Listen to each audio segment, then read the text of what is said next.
K ನಿಷಣ್ಣಃ ಅಮ್ಲಾನಶ್ರೀರಮೃತವಿಶದೈರಂಶುಭಿಪ್ಲಾವಯನ್ಮಾಂ ಆವಿರ್ಭೂಯಾದ್ ಅನಗಮಹಿಮಾ ಮಾನಸೇ ವಾಗಧೀಶಃ ಸ್ವಾಂತಸ್ಥಾನಂತಶಯ್ಯಾಯ ಪೂರ್ಣಜ್ಞಾನರಸಾರ್ಣಸೇ ಉತ್ತುಂಗವಾಕ್ತರಂಗಾಯ ಮಧ್ವದುಗ್ಧಾಬ್ಧಯೇ ನಮಃ.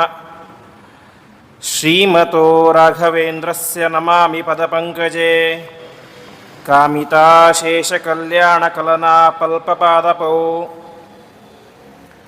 ವಿಷ್ಣುತೀರ್ಥಕಲ್ಪವೃಕ್ಷೋ ವಿಷ್ಣುತೀರ್ಥಶ್ಚ ಕಾಮಧುಕ್ ಚಿಂತಾಮಣಿರ್ವಿಷ್ಣುತೀರ್ಥೋ ಯತೀಂದ್ರಃ ಸರ್ವಕಾಮದಃ ತಪಸ್ವಾಧ್ಯಾಯ ಶುಶ್ರೂಷಾ ಕೃಷ್ಣಪೂಜಾರತಂ ಮುನಿಂ ವಿಶ್ವೇಶಮಿಷ್ಟದಂ ವಂದೇ ಪರಿವ್ರಾಟ್ ಚಕ್ರವರ್ತಿನಂ. ಶ್ರೀ ಗುರುಭ್ಯೋ ನಮಃ. ಹರಿ ಓಂ.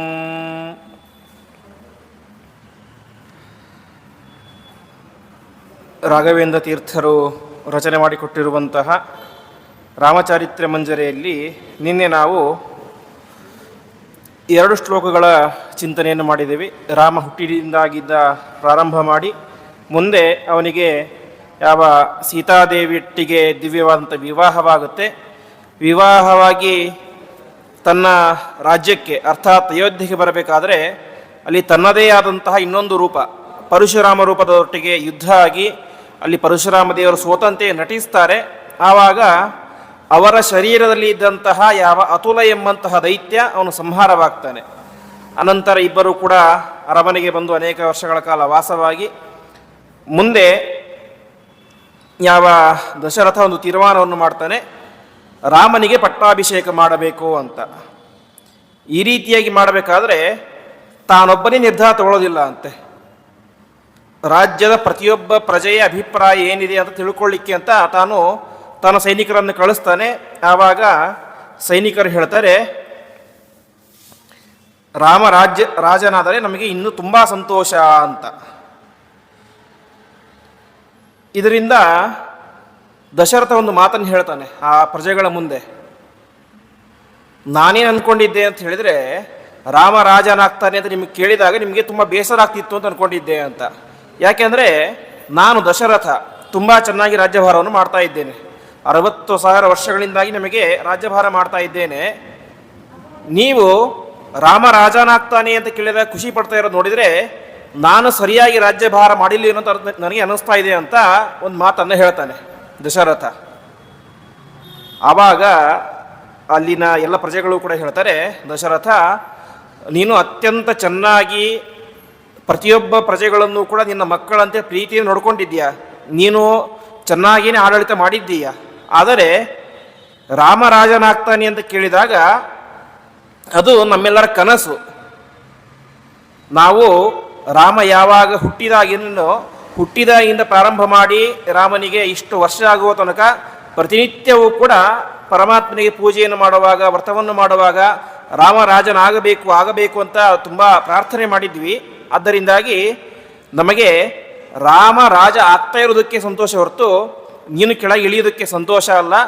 ನೀನಿದ್ದರೂ ಸಂತೋಷ, ರಾಮನಿದ್ದರೂ ಸಂತೋಷ, ರಾಮನಿರೋದಕ್ಕೆ ಇನ್ನಷ್ಟು ಜಾಸ್ತಿ ಸಂತೋಷ ಎಂಬುದಾಗಿ ಈ ರೀತಿಯಾಗಿ ಹೇಳ್ತಾರೆ. ಆವಾಗ ದಶರಥನಿಗೆ ತುಂಬ ಸಂತೋಷ ಆಗುತ್ತೆ. ಯಾಕೆಂದರೆ ಒಬ್ಬ ರಾಜ ತನ್ನ ರಾಜ್ಯವನ್ನು ಇಷ್ಟು 1000 ವರ್ಷಗಳ ಕಾಲ ಯಶಸ್ವಿಯಾಗಿ ಅತ್ಯಂತ ಶ್ರೇಷ್ಠವಾಗಿ ನಡೆಸಿಕೊಂಡು ಬಂದಿರ್ತಾನೆ. ಹಾಗಾಗಿ ಅವನು ಬಯಸುವುದೇನು ಅಂತ ಹೇಳಿದ್ರೆ ತನ್ನ ಮುಂದಿನ ಅಧಿಕಾರಿಯೂ ಕೂಡ ಅವನು ಕೂಡ ಏನಾಗಬೇಕು, ಅಷ್ಟೇ ಯಶಸ್ವಿಯಾಗಿ ರಾಜ್ಯಭಾರವನ್ನು ಮಾಡಬೇಕು ಅಂತ ಬಯಸಿರ್ತಾನೆ. ಆ ರೀತಿಯಾಗಿ ದಶರಥನಿಗೆ ಒಂದು ನಿರ್ಧಾರ ಆಗುತ್ತೆ, ನನ್ನ ಮಗ ರಾಮ ನನಗಿಂತಲೂ ಕೂಡ ಚೆನ್ನಾಗಿ ಪ್ರಜೆಗಳನ್ನು ನೋಡಿಕೊಳ್ತಾನೆ ಎಂಬಂತಹ ಒಂದು ಗಟ್ಟಿಯಾದಂತಹ ವಿಶ್ವಾಸ ಅವನಿಗೆ ಹುಟ್ಟುತ್ತೆ. ಆವಾಗ ಅವನಿಗೆ ತುಂಬ ಸಂತೋಷ ಆಗಿ ಹೇಳ್ತಾನೆ, ಇನ್ನೇನು ತಡ ಮಾಡೋದು ಬೇಡ, ವಸಿಷ್ಠರನ್ನು ಕೇಳ್ತಾರೆ. ವಸಿಷ್ಠರು ಕುಲಪುರೋಹಿತರು, ಅವರನ್ನು ಕೇಳ್ತಾನೆ, ಯಾವತ್ತು ನಾವು ಪಟ್ಟಾಭಿಷೇಕ ಮಾಡೋಣ ಅಂತ. ನಾಳೆ ಏನೇ ಒಳ್ಳೆಯ ಮುಹೂರ್ತ ಇದೆ, ನಾಳೆ ಮಾಡೋಣ ಅಂತ ವಸಿಷ್ಠರು ಹೇಳ್ತಾರೆ. ಸರಿ ಅಂತ ರಾಮನ ಪಟ್ಟಾಭಿಷೇಕಕ್ಕೆ ನಿಗದಿಯಾಗುತ್ತೆ ದಿನ. ಅದಕ್ಕೆ ಬೇಕಾದಂಥ ಎಲ್ಲ ಸಿದ್ಧತೆಗಳು ಕೂಡ ಪ್ರಾರಂಭ ಆಗ್ತವೆ. ಈ ಸಂದರ್ಭದಲ್ಲಿ ಏನಾಗುತ್ತೆ ಮುಂದಿನ ಅಂಶಗಳೆಲ್ಲವನ್ನು ಕೂಡ ಅಂತ ರಾಯರು ಒಂದು ಶ್ಲೋಕದಲ್ಲಿ ಸಂಗ್ರಹ ಮಾಡಿ ಕೊಡ್ತಾರೆ. ಕೈಕೇಯಿ ಪ್ರೀತಿ ಹೇತೋ ಸಸಹಜ ನೃಪಜೋ ವಲ್ಕಲೀಂ ಯಾನ್ಯರಣ್ಯಂ ಗಂಗಾತಾರಿ ಗುಹಾರ್ಚ್ಯ ಕೃತ ರುಚಿರಜಟೋ ಗೀಷ್ಪತೆ ಪುತ್ರಮಾನ್ಯ ತೀರ್ಥ ಕೃಷ್ಣಾಂ ಪ್ರಯಾತೋ ಅವತು ನಿಜಮಮಲಂ ಚಿತ್ರಕೂಟಂ ಪ್ರಪನ್ನಂ ಸ್ವಾಂಬಾಭಿರ್ಭ್ರಾತರಂ ತಂ ಶ್ರುತಿಜನಕಗತಿ ಸ್ವಾಂತಯನ್ಯುಕ್ತತೀರ್ಥ ಎಂಬುದಾಗಿ ಈ ಒಂದು ಶ್ಲೋಕದಲ್ಲಿ ಕೈಕೇಯಿಗೆ ಈ ವಿಚಾರ ಗೊತ್ತಾಗಿ ಕೈಕೇಯಿ ಅದನ್ನು ನಿಲ್ಲಿಸಿದಳು ಅನ್ನೋ ಒಂದು ವಿಚಾರದಿಂದ ಮುಂದೆ ರಾಮನು ಕಾಡಿಗೆ ಹೋದದ್ದನ್ನು, ಆ ಕಾಡಿಗೆ ಹೋಗಿ ಸ್ವಲ್ಪವೇ ದಿವಸಗಳಲ್ಲಿ ಆ ಮಗನ ಶೋಕವನ್ನು ತಾಳಲಾರದೆ ದಶರಥ ಮರಣ ಹೊಂದಿದ್ದನು. ಇಷ್ಟು ಚರಿತ್ರೆಯನ್ನು ಒಂದು ಶ್ಲೋಕದಲ್ಲಿ ರಾಯರು ಸಂಗ್ರಹ ಮಾಡಿ ಕೊಡ್ತಾ ಇದ್ದಾರೆ. ಇಲ್ಲಿ ಪ್ರಾರಂಭದಲ್ಲಿ ಅವರು ಹೇಳೋದು ಕೈಕೇಯಿ ಪ್ರೀತಿ ಹೇತೋ ಸಸಹಜ ನೃಪಜೋ ವಲ್ಕಲೀಂ ಯಾನರಣ್ಯಂ ಎಂಬುದಾಗಿ. ಕೈಕೇಯಿಯ ಪ್ರೀತಿಗೋಸ್ಕರ ರಾಮ ಏನು ಮಾಡಿದ, ತನ್ನ ಹೆಂಡತಿ ಮತ್ತು ಆತ್ಮಜ ಅಂತ ಹೇಳಿ ತನ್ನ ಸಹೋದರ ಯಾರು ಲಕ್ಷ್ಮಣ, ಅವನ ಜೊತೆಗೆ ತಾನೇನು ಮಾಡಿದ, ಅರಣ್ಯಕ್ಕೆ ಹೋದ. ಇಷ್ಟು ಚರಿತ್ರೆಯನ್ನು ಮೊದಲ ಒಂದು ಪಾದದಲ್ಲಿ ತಿಳಿಸ್ತಾರೆ. ರಾಮನಿಗೆ ಪಟ್ಟಾಭಿಷೇಕ ಮಾಡೋದು ಅಂತ ತೀರ್ಮಾನ ಆಯಿತು. ತೀರ್ಮಾನ ಆದಾಗ ರಾಮನನ್ನು ಕರೆದು ದಶರಥ ಉಪದೇಶ ಮಾಡ್ತಾನೆ. ರಾಮ, ನಿನ್ನ ವ್ಯಕ್ತಿತ್ವ ಏನಂತ ನನಗೆ ತುಂಬ ಚೆನ್ನಾಗಿ ಗೊತ್ತಿದೆ, ಆದರೆ ಇಲ್ಲಿಯ ತನಕ ನೀನು ಒಬ್ಬ ಸಾಮಾನ್ಯ ಹುಡುಗಾಟದ ಹುಡುಗನಾಗಿದ್ದಿ, ಈಗ ಮದುವೆಯಾಗಿದ್ದೀಯ, ನಿನಗಷ್ಟು ಅನುಭವ ಇಲ್ಲ. ಎಷ್ಟೇ ಜ್ಞಾನ ಎಲ್ಲ ಇದ್ದರೂ ಕೂಡ ಅನುಭವ ಎಂಬುದು ತುಂಬ ಪ್ರಧಾನ ಆಗುತ್ತೆ. ಹಾಗಾಗಿ ಯಾವ ರೀತಿಯಾಗಿ ರಾಜ್ಯಭಾರವನ್ನು ಮಾಡಬೇಕು ಅಂತ ನಾನು ನಿನಗೆ ಉಪದೇಶ ಮಾಡ್ತೇನೆ ಅಂತ ಚೆನ್ನಾಗಿ ಉಪದೇಶವನ್ನು ಮಾಡ್ತಾನೆ. ಪ್ರಜೆಗಳ ಜೊತೆ ಯಾವ ರೀತಿಯಾಗಿ ವರ್ತನೆಯನ್ನು ಮಾಡಬೇಕು, ಮಂತ್ರಿಗಳ ಜೊತೆ ಯಾವ ರೀತಿಯಾಗಿರಬೇಕು, ಬೇರೆ ರಾಜ್ಯದ ರಾಜರು ಬಂದಾಗ ಯಾವ ರೀತಿಯಾಗಿರಬೇಕು, ಅವರ ರಾಯಭಾರಿಗಳು ಅಂಬಾಸಿಡರ್ಗಳು ಬಂದಾಗ ಯಾವ ರೀತಿಯಾಗಿರಬೇಕು ಎಂಬುದಾಗಿ ಪ್ರತಿಯೊಬ್ಬರ ಜೊತೆಗೆ ಯಾವ ರೀತಿಯಾಗಿ ಪ್ರೀತಿಯಿಂದ ನಗುತ್ತಾ ವ್ಯವಹಾರ ಮಾಡಬೇಕು ಎಲ್ಲವನ್ನು ಕೂಡ ಆ ದಶರಥ ಮಹಾರಾಜ ಮಗನಿಗೆ ಉಪದೇಶವನ್ನು ಮಾಡ್ತಾನೆ. ರಾಮ ಸ್ವತಃ ಪರಮಾತ್ಮ, ಸರ್ವಜ್ಞನಾದಂತಹ ದೇವತೆ, ಇದ್ಯಾವ ಉಪದೇಶದ ಅವಶ್ಯಕತೆ ಇಲ್ಲ. ಆದರೆ ಒಂದು ಮಾತು ಬರುತ್ತೆ, ಒಬ್ಬ ಮಗ ಅಂತ ಯಾವಾಗ ಕರೆಸ್ಕೊಳ್ತಾನೆ ಅಂತ ಹೇಳಿದರೆ ಗರುಡ ಪುರಾಣದಲ್ಲಿ ಬರುವಂತಹ ಮಾತು ಜೀವಿತೇ ವಾಕ್ಯಕರಣಾತ್ ಎಂಬುದಾಗಿ ಮೊದಲು ಹೇಳ್ತಾರೆ. ತಂದೆ ತಾಯಿಗಳು ಬದುಕಿದ್ದಾಗ ಅವರ ಮಾತಿನಂತೆ ನಡೆದುಕೊಳ್ಳುವುದೇನೆ ನಿಜವಾದಂತಹ ಮಗನ ಲಕ್ಷಣ ಅಂತೆ. ಹಾಗಾಗಿ ಅದನ್ನು ತೋರಿಸಲಿಕ್ಕೋಸ್ಕರ ರಾಮ ದಶರಥ ಯಾವ ಮಾತನ್ನು ಹೇಳಿದನೋ ಅದೆಲ್ಲ ತನಗೆ ಗೊತ್ತಿದ್ದರೂ ಕೂಡ ಆಯಿತು, ಹಾಗೆ ಆಗಲಿ, ಹಾಗೆ ಮಾಡ್ತೀನಿ ಅಂತ ಅಪ್ಪನ ಮಾತಿಗೆ ಸರಿ ಸರಿ ಸರಿ ಅಂತ ಹೇಳ್ತಾ ಹೋದ. ಕೊನೆಗೆ ಅರಮನೆಯನ್ನೆಲ್ಲ ಸಿಂಗಾರ ಮಾಡುವಂಥ, ಅರಮನೆಗೆ ಹೂವು ತಳಿರು ತೋರಣ ಎಲ್ಲ ಕಟ್ಟುವಂಥ ಸಿದ್ಧತೆ ಪ್ರಾರಂಭ ಆಯಿತು. ಯಾಕೆಂದ್ರೆ ನಾಳೆ ಒಂದೇ ದಿವಸ ಟೈಮ್ ಇರೋದು. ಆವಾಗ ಈ ವಿಚಾರ ಯಾರಿಗೆ ಗೊತ್ತಾಗುತ್ತೆ ಅಂತ ಹೇಳಿದರೆ ನೇರವಾಗಿ ಮೊದಲು ಗೊತ್ತಾದದ್ದು ಮಂಥರೆಗೆ. ರಾಮಾಯಣದಲ್ಲಿ ಒಂದು ವೇಳೆ ಮಂಥರೆ, ಕೈಕೇಯಿ ಮತ್ತು ಶೂರ್ಪಣಖಿ ಈ 3 ಜನ ಹೆಂಗಸರ ಪಾತ್ರ ಇಲ್ಲದೆ ಹೋಗಿದ್ದರೆ ರಾಮಾಯಣ ನಡೀತಾನೇ ಇರಲಿಲ್ಲ. ಮಂಥರೆ ಬಂದು ಕೈಕೇಯಿಗೆ ಉಪದೇಶ ಮಾಡದೆ ಹೋಗಿದ್ದರೆ ರಾಮ ಇಲ್ಲಿರ್ತಾ ಇದ್ದ, ಅರಮನೆಯಲ್ಲೇ ಇರ್ತಾ ಇದ್ದ. ಕೈಕೇಯಿ ವಾಸ್ತವಿಕ ಒಳ್ಳೆ ಹೆಣ್ಣು, ಅವಳು ಕೇಳಿ ಬೇಡ ರಾಮನೇ ರಾಜನಾಗಲಿ ಅಂತ ಹೇಳ್ಬಿಟ್ಟಿದ್ರೆ ಅದು ಹಾಗೆ ಆಗ್ತಾ ಇತ್ತು. ಕೈಕೇಯಿ ರಾಮ ರಾಜನಾಗೋದು ಬೇಡ ಅಂತ ಹೇಳಿದಳು. ಇಷ್ಟು ಆಗಿ ರಾಮ ಸುಮ್ಮನೆ 14 ವರ್ಷ ಕಾಡಿಗೆ ಹೋಗಿ ಅಲ್ಲಿ ವನವಾಸವನ್ನು ಅನುಭವಿಸಿ ಮತ್ತೆ ಬಂದು ರಾಜನಾಗಿಬಿಟ್ಟಿದ್ರೆ ಇದು ಸರಿ ಆಗ್ತಾ ಇತ್ತು. ಅಲ್ಲಿ ಮತ್ತೆ ರಾವಣ ಅಪಹಾರ ಮಾಡಿದ, ಅದಕ್ಕೆ ಮೂಲ ಕಾರಣ ಶೂರ್ಪಣಖಿ. ಹೀಗೆ ಈ 3 ಹೆಂಗಸರಿಂದ ಮಾಡಿದಂತಹ ಒಂದು ಕಾರ್ಯದಿಂದಾಗಿ ಸಮಗ್ರ ರಾಮಾಯಣ ಎಂಬುದು ನಡೀತಾ ಹೋಗುತ್ತೆ. ಆ ರೀತಿಯಾಗಿ ಮಂಥರೆ ಅವಳು ಅಲಕ್ಷ್ಮಿಯ ಸ್ವರೂಪ. ಅವಳು ಬಂದು ಯಾರಿಗೆ ಹೇಳ್ತಾಳೆ, ಅವಳು ಕೈಕೇಯಿಯ ದಾಸಿ. ಕೈಕೇಯಿಗೆ ಬಂದು ಹೇಳ್ತಾಳೆ, ಕೈಕೇಯಿ ಆರಾಮಾಗಿ ಮಲ್ಕೊಂಡಿರ್ತಾಳೆ, ಅವಳಿಗೆ ಇದ್ಯಾವ ವಿಚಾರ ಕೂಡ ಗೊತ್ತೇ ಇರೋದಿಲ್ಲ. ಬಂದು ಹೇಳ್ತಾಳೆ, ಕೈಕೇಯಿ ಎದ್ದೇಳು ಎದ್ದೇಳು ಅಂತ ಎಬ್ಬಿಸ್ತಾಳೆ. ಕೈಕೇಯಿಗೆ ಆಶ್ಚರ್ಯ, ಇದ್ಯಾಕೆ ಈ ರೀತಿಯಾಗಿ ಎಬ್ಬಿಸ್ತಾ ಇದೆಯಾ, ಏನಾಯ್ತು ಅಂತ ಕೇಳಿದಾಗ ಅವಳು ಹೇಳ್ತಾಳೆ, ಇಲ್ಲ, ರಾಮನನ್ನು ರಾಜನನ್ನಾಗಿ ಮಾಡಬೇಕು ಅಂತ ಪಟ್ಟಾಭಿಷೇಕಕ್ಕೆ ತಯಾರಿ ಆಗ್ತಾ ಇದೆ ಅಂತ. ಈ ರೀತಿ ಹೇಳಿದ್ದೇ ತಡ ಕೈಕೇಯಿಯ ವ್ಯಕ್ತಿತ್ವ ಯಾವ ರೀತಿಯಾಗಿತ್ತು ಅಂತ ಹೇಳಿದ್ರೆ, ತನ್ನ ಕುತ್ತಿಗೆಯಲ್ಲಿ ಇದ್ದಂತಹ ಒಂದು ದೊಡ್ಡ ಬಂಗಾರದ ಸರವನ್ನು ತಕ್ಷಣ ತೆಗೆದು ಅವಳ ಕೊರಳಿಗೆ ಹಾಕಿಬಿಟ್ಲಂತೆ, ಮಂಥರೆಯ ಕೊರಳಿಗೆ. ಅವಾಗೊಂದು ಮಾತು ಹೇಳ್ತಾಳೆ ಅವಳು, ರಾಮೇವಾ ಭರತೇವಾಹಂ ವಿಶೇಷಂ ನೋಪಲಕ್ಷಯೇ ತಸ್ಮಾತ್ ತುಷ್ಟಾಸ್ಮಿ ಯದ್ರಾಜ ರಾಮಂ ರಾಜ್ಯೇಭಿಷೇಕ್ಷತಿ ಅಂತ. ನನಗೆ ರಾಮ ಬೇರೆಯಲ್ಲ, ಭರತ ಬೇರೆಯಲ್ಲ. ಭರತ ರಾಜನಾಗ್ತಾನೆ ಅಂದರೆ ಎಷ್ಟು ಸಂತೋಷ ಆಗುತ್ತೋ, ರಾಮ ರಾಜನಾಗ್ತಾನೆ ಅಂತ ಹೇಳಿ ಅದಕ್ಕಿಂತ ಹೆಚ್ಚು ಸಂತೋಷ ಆಗುತ್ತೆ. ಹಾಗಾಗಿ ತೆಗೆದುಕೋ ಈ ಒಂದು ಬಂಗಾರದ ಹಾರವನ್ನು ಅಂತ ಅಷ್ಟು ಸಂತೋಷದಿಂದಾಗಿ, ನಿದ್ದೆಯ ಗಣ್ಣಲ್ಲಿ ಇದ್ದಂತಹ ಒಬ್ಬ ಹೆಣ್ಣು ಅಷ್ಟು ಸಂತೋಷದಿಂದಾಗಿ ಅವಳಿಗೆ ಒಂದು ಹಾರವನ್ನು ಹಾಕ್ತಾಳೆ. ಇದನ್ನು ನೋಡಿ ಮಂಥರೆಗೆ ವಿಚಿತ್ರ ಅನಿಸುತ್ತೆ. ಮಂಥರೆ ಸ್ವಲ್ಪ ಬೈಲಿಕ್ಕೆ ಶುರು ಮಾಡ್ತಾಳೆ. ಅವಳಿಗೆ ವಾಸ್ತವಿಕವಾಗಿ ದಾಸಿಯಾದಂತಹ ಹೆಂಗಸರು ಒಬ್ಬ ವ್ಯಕ್ತಿಗೆ ಒಬ್ಬ ಪುರುಷ ದಾಸ ಆಗಿದ್ದ ಅಥವಾ ಹೆಣ್ಣಿಗೆ ಇನ್ನೊಬ್ಬ ಹೆಣ್ಣು ದಾಸಿಯಾಗಿದ್ಲು ಅಂತ ಹೇಳಿದ್ರೆ ಅವಳು ದಾಸಿಯೇನೆ. ಅವಳು ಆರ್ಡರ್ ಮಾಡೋ ರೀತಿ, ಜೋರಾಗಿ ಮಾತಾಡೋ ರೀತಿ ಇಲ್ಲ. ಆದರೆ ಮಂಥರೆ ಮತ್ತು ಕೈಕೇಯಿಯ ನಡುವಿನ ಬಾಂಧವ್ಯ ಆ ರೀತಿ ಇರಲಿಲ್ಲ. ಮಂಥರೆ ಮತ್ತು ಕೈಕೇಯಿ ಸ್ವತಃ ಅಕ್ಕ ತಂಗಿಯರ ರೀತಿ ಅಷ್ಟು ಪ್ರೀತಿಯಿಂದಾಗಿ ಇದ್ದರು. ಅದಕ್ಕೆ ಪ್ರಧಾನವಾದದ್ದು ಈ ಕೈಕೇಯಿಯ ಗುಣ. ಕೈಕೇಯಿ ಯಾವತ್ತೂ ಕೂಡ ಈ ಒಂದು ಮಂಥರೆಯನ್ನು ಯಾವಳೊಬ್ಬಳು ಸಾಮಾನ್ಯ ಕೆಲಸದವಳು ದಾಸಿ ಅಂತ ನೋಡಲೇ ಇಲ್ಲ. ತನ್ನ ಅಕ್ಕ ತಂಗಿ ಅನ್ನುವಂಥ ಪ್ರೀತಿಯಿಂದಲೇ ನೋಡಿಕೊಂಡ್ಳು. ಹಾಗಾಗಿ ಅಷ್ಟು ಸಲುಗೆ ಇತ್ತು ಇಬ್ಬರ ಮಧ್ಯನೂ ಕೂಡ. ತಕ್ಷಣದಲ್ಲಿ ಏನೇ ಯಾವ ಮಂಥರೆ ಹೇಳ್ತಾಳೆ, ಕೈಕೇಯಿ ನೀನು ಚಿಕ್ಕ ರಾಣಿ ಅಂತ ಬೆಳೀತಾ ಬೆಳೀತಾ ನಿನಗೆ ಬುದ್ಧಿಯು ಕೂಡ ಚಿಕ್ಕದಾಗಿಬಿಟ್ಟಿದೆ ಅಂತ. ಯಾಕೆ ಅಂತ ಹೇಳಿದರೆ, ಒಂದು ವೇಳೆ ನಿನ್ನ ಮಗ ರಾಜನಾಗದೆ ರಾಮನೇ ರಾಜನಾಗಿ ಬಿಟ್ಟರೆ ಆವಾಗ ರಾಜಕುಮಾರ ರಾಮಚಂದ್ರ, ರಾಜ ಮಾತೆ ಯಾರು? ಅದು ಕೌಸಲ್ಯ. ನೀನು ಚಿಕ್ಕ ರಾಣಿ ಆಗಿಬಿಡ್ತೀಯ. ಹಾಗಾಗಿ ನಿನಗೆ ತಲೆನೇ ಕೆಟ್ಟಿದೆ. ಸರಿಯಾಗಿ ಸ್ವಲ್ಪ ನಿದ್ದೆಗಳನ್ನ ಇದ್ದೀಯ ನೀನು, ಸರಿಯಾಗಿ ಮುಖ ತೊಳೆದುಕೊಂಡು ಎಚ್ಚರಾಗಿ ನೋಡ್ಕೋ, ನಿನಗೇನಂತ ಅರ್ಥ ಆಗುತ್ತೆ ಅಂತ. ಆವಾಗ ಇಷ್ಟು ಹೇಳಿದರೂ ಕೂಡ ಕೈಕೇಯಿ ಒಪ್ಕೊಳ್ಳೋದಿಲ್ಲ. ಆವಾಗ ಇನ್ನಷ್ಟು ವಿಶೇಷವಾಗಿ ರಾಮರಾಜನಾದರೆ ಹಾಗಾಗುತ್ತೆ, ಭರತ ಕೆಲವೊಂದು ಮಾತಿನಲ್ಲಿ ಹೇಳ್ತಾಳೆ, ಒಂದು ವೇಳೆ ನಾಳೆ ನಿನ್ನ ಮಗ ರಾಜನಾಗಬೇಕು ಅಂತ ಹೇಳಿದ್ರೆ ಎಷ್ಟು ಪ್ರಯತ್ನ ಮಾಡಿದರೂ ಕೂಡ ರಾಮ ಅವನಿಗೆ ರಾಜ್ಯವನ್ನು ಕೊಡೋದೇ ಇಲ್ಲ ಭರತನಿಗೆ. ಭರತ ಇನ್ನು ಮೇಲೆ ಯುವರಾಜನೇ ಆಗಿರಬೇಕು. ಅದು ಆದ ಮೇಲೆ ಮತ್ತೇನು, ಮುಂದೆ ರಾಮನ ಮಕ್ಕಳು ಏನಾಗ್ತಾರೆ? ರಾಜರಾಗ್ತಾರೆ. ಮುಂದೆ ರಾಮನ ಮೊಮ್ಮಕ್ಕಳು. ಹೀಗೆ ರಾಮನ ಸಂತಾನವೇ ಅಯೋಧ್ಯೆಯನ್ನೇ ಆಳುತ್ತೆ ಹೊರತು ಭರತನ ಸಂತಾನ ಯಾವತ್ತೂ ಕೂಡ ರಾಜ್ಯವನ್ನು ಆಳಲಿಕ್ಕೆ ಸಾಧ್ಯನೇ ಇಲ್ಲ ಅಂತ ಅನೇಕ ರೀತಿಯ ಚುಚ್ಚುಮಾತುಗಳನ್ನು ಅವಳಿಗೆ ಹೇಳ್ತಾ ಹೋಗ್ತಾಳೆ ಮಂಥರೆ. ಈ ರೀತಿಯಾಗಿ ಹೇಳಿದಾಗ ಆ ಮಂಥರೆಯಲ್ಲಿ ಇದ್ದಂತಹ ಕೆಟ್ಟ ಭಾವನೆ, ಅವಳಿಲ್ಲದಿದ್ದಂತಹ ಆಸುರಿ ಶಕ್ತಿ ಅದೆಲ್ಲವೂ ಕೂಡ ನಿಧಾನವಾಗಿ ಕೈಕೇಯಿಯಲ್ಲಿ ಪ್ರವೇಶ ಆಗಿ ಕೊನೆಗೆ ಒಂದು ಮಾತು ಹೇಳ್ತಾಳೆ, ಇಲ್ಲಿ ತನಕ ರಾಮ ಬೇರೆಯಲ್ಲ ಭರತ ಬೇರೆಯಲ್ಲ ಅಂತ ಹೇಳಿದಂತಹ ಕೈಕೇಯಿ ಭರತ ರಾಜನಾಗಬೇಕಂದ್ರೆ ನಾನೇನು ಮಾಡಬೇಕು ಹೇಳು ಅಂತ ಕೇಳ್ತಾಳೆ. ಆವಾಗ ಮಂಥರೆಗೆ ಸಮಾಧಾನ ಆಗುತ್ತೆ. ಇವಾಗ ಕೈಕೇಯಿ ನನ್ನ ಕೈವಶಕ್ಕೆ ಬಂದಳು ಅಂತ ತಕ್ಷಣದಲ್ಲಿ ಹೇಳ್ತಾಳೆ, ನೀನು ಹಿಂದೆ ನಿನ್ನ ಗಂಡ ಯುದ್ಧ ಮಾಡಬೇಕಾದ್ರೆ ಒಂದು ಸಹಾಯ ಮಾಡಿದ್ದೆ ಅವನಿಗೆ. ಹಾಗಾಗಿ ಆವಾಗ ಅವನು ಹೇಳಿದ್ದ ನಿನಗೆ 2 ವರವನ್ನು ಕೊಡ್ತೇನೆ ಅಂತ. ಆ 2 ವರವನ್ನು ಇವಾಗ ಕೇಳು ಅಂತ. ಕೈಕೇಯಿ ಎಷ್ಟು ಸಾತ್ವಿಕ ಹೆಂಗಸು ಅಂತ ಹೇಳಿದರೆ, ಸರಿ ಏನಂತ ವರ ಕೇಳಲಿ ಅಂತ ಅವಳಿಗೆ ಏನು ಮಾಡಬೇಕು ಗೊತ್ತೇ ಇರೋದಿಲ್ಲ. ಅವಳಿಗೆ ಎಲ್ಲ ದುರ್ಬುದ್ಧಿಯನ್ನು ಕೂಡ ತುಂಬಿದಂತಹ ಹೆಂಗಸು ಅಂತ ಹೇಳಿ ಈ ಮಂಥರೆ. ಆವಾಗ ಕೇಳ್ತಾಳೆ, ಏನು ವರ ಕೇಳಲಿ ಅಂತ.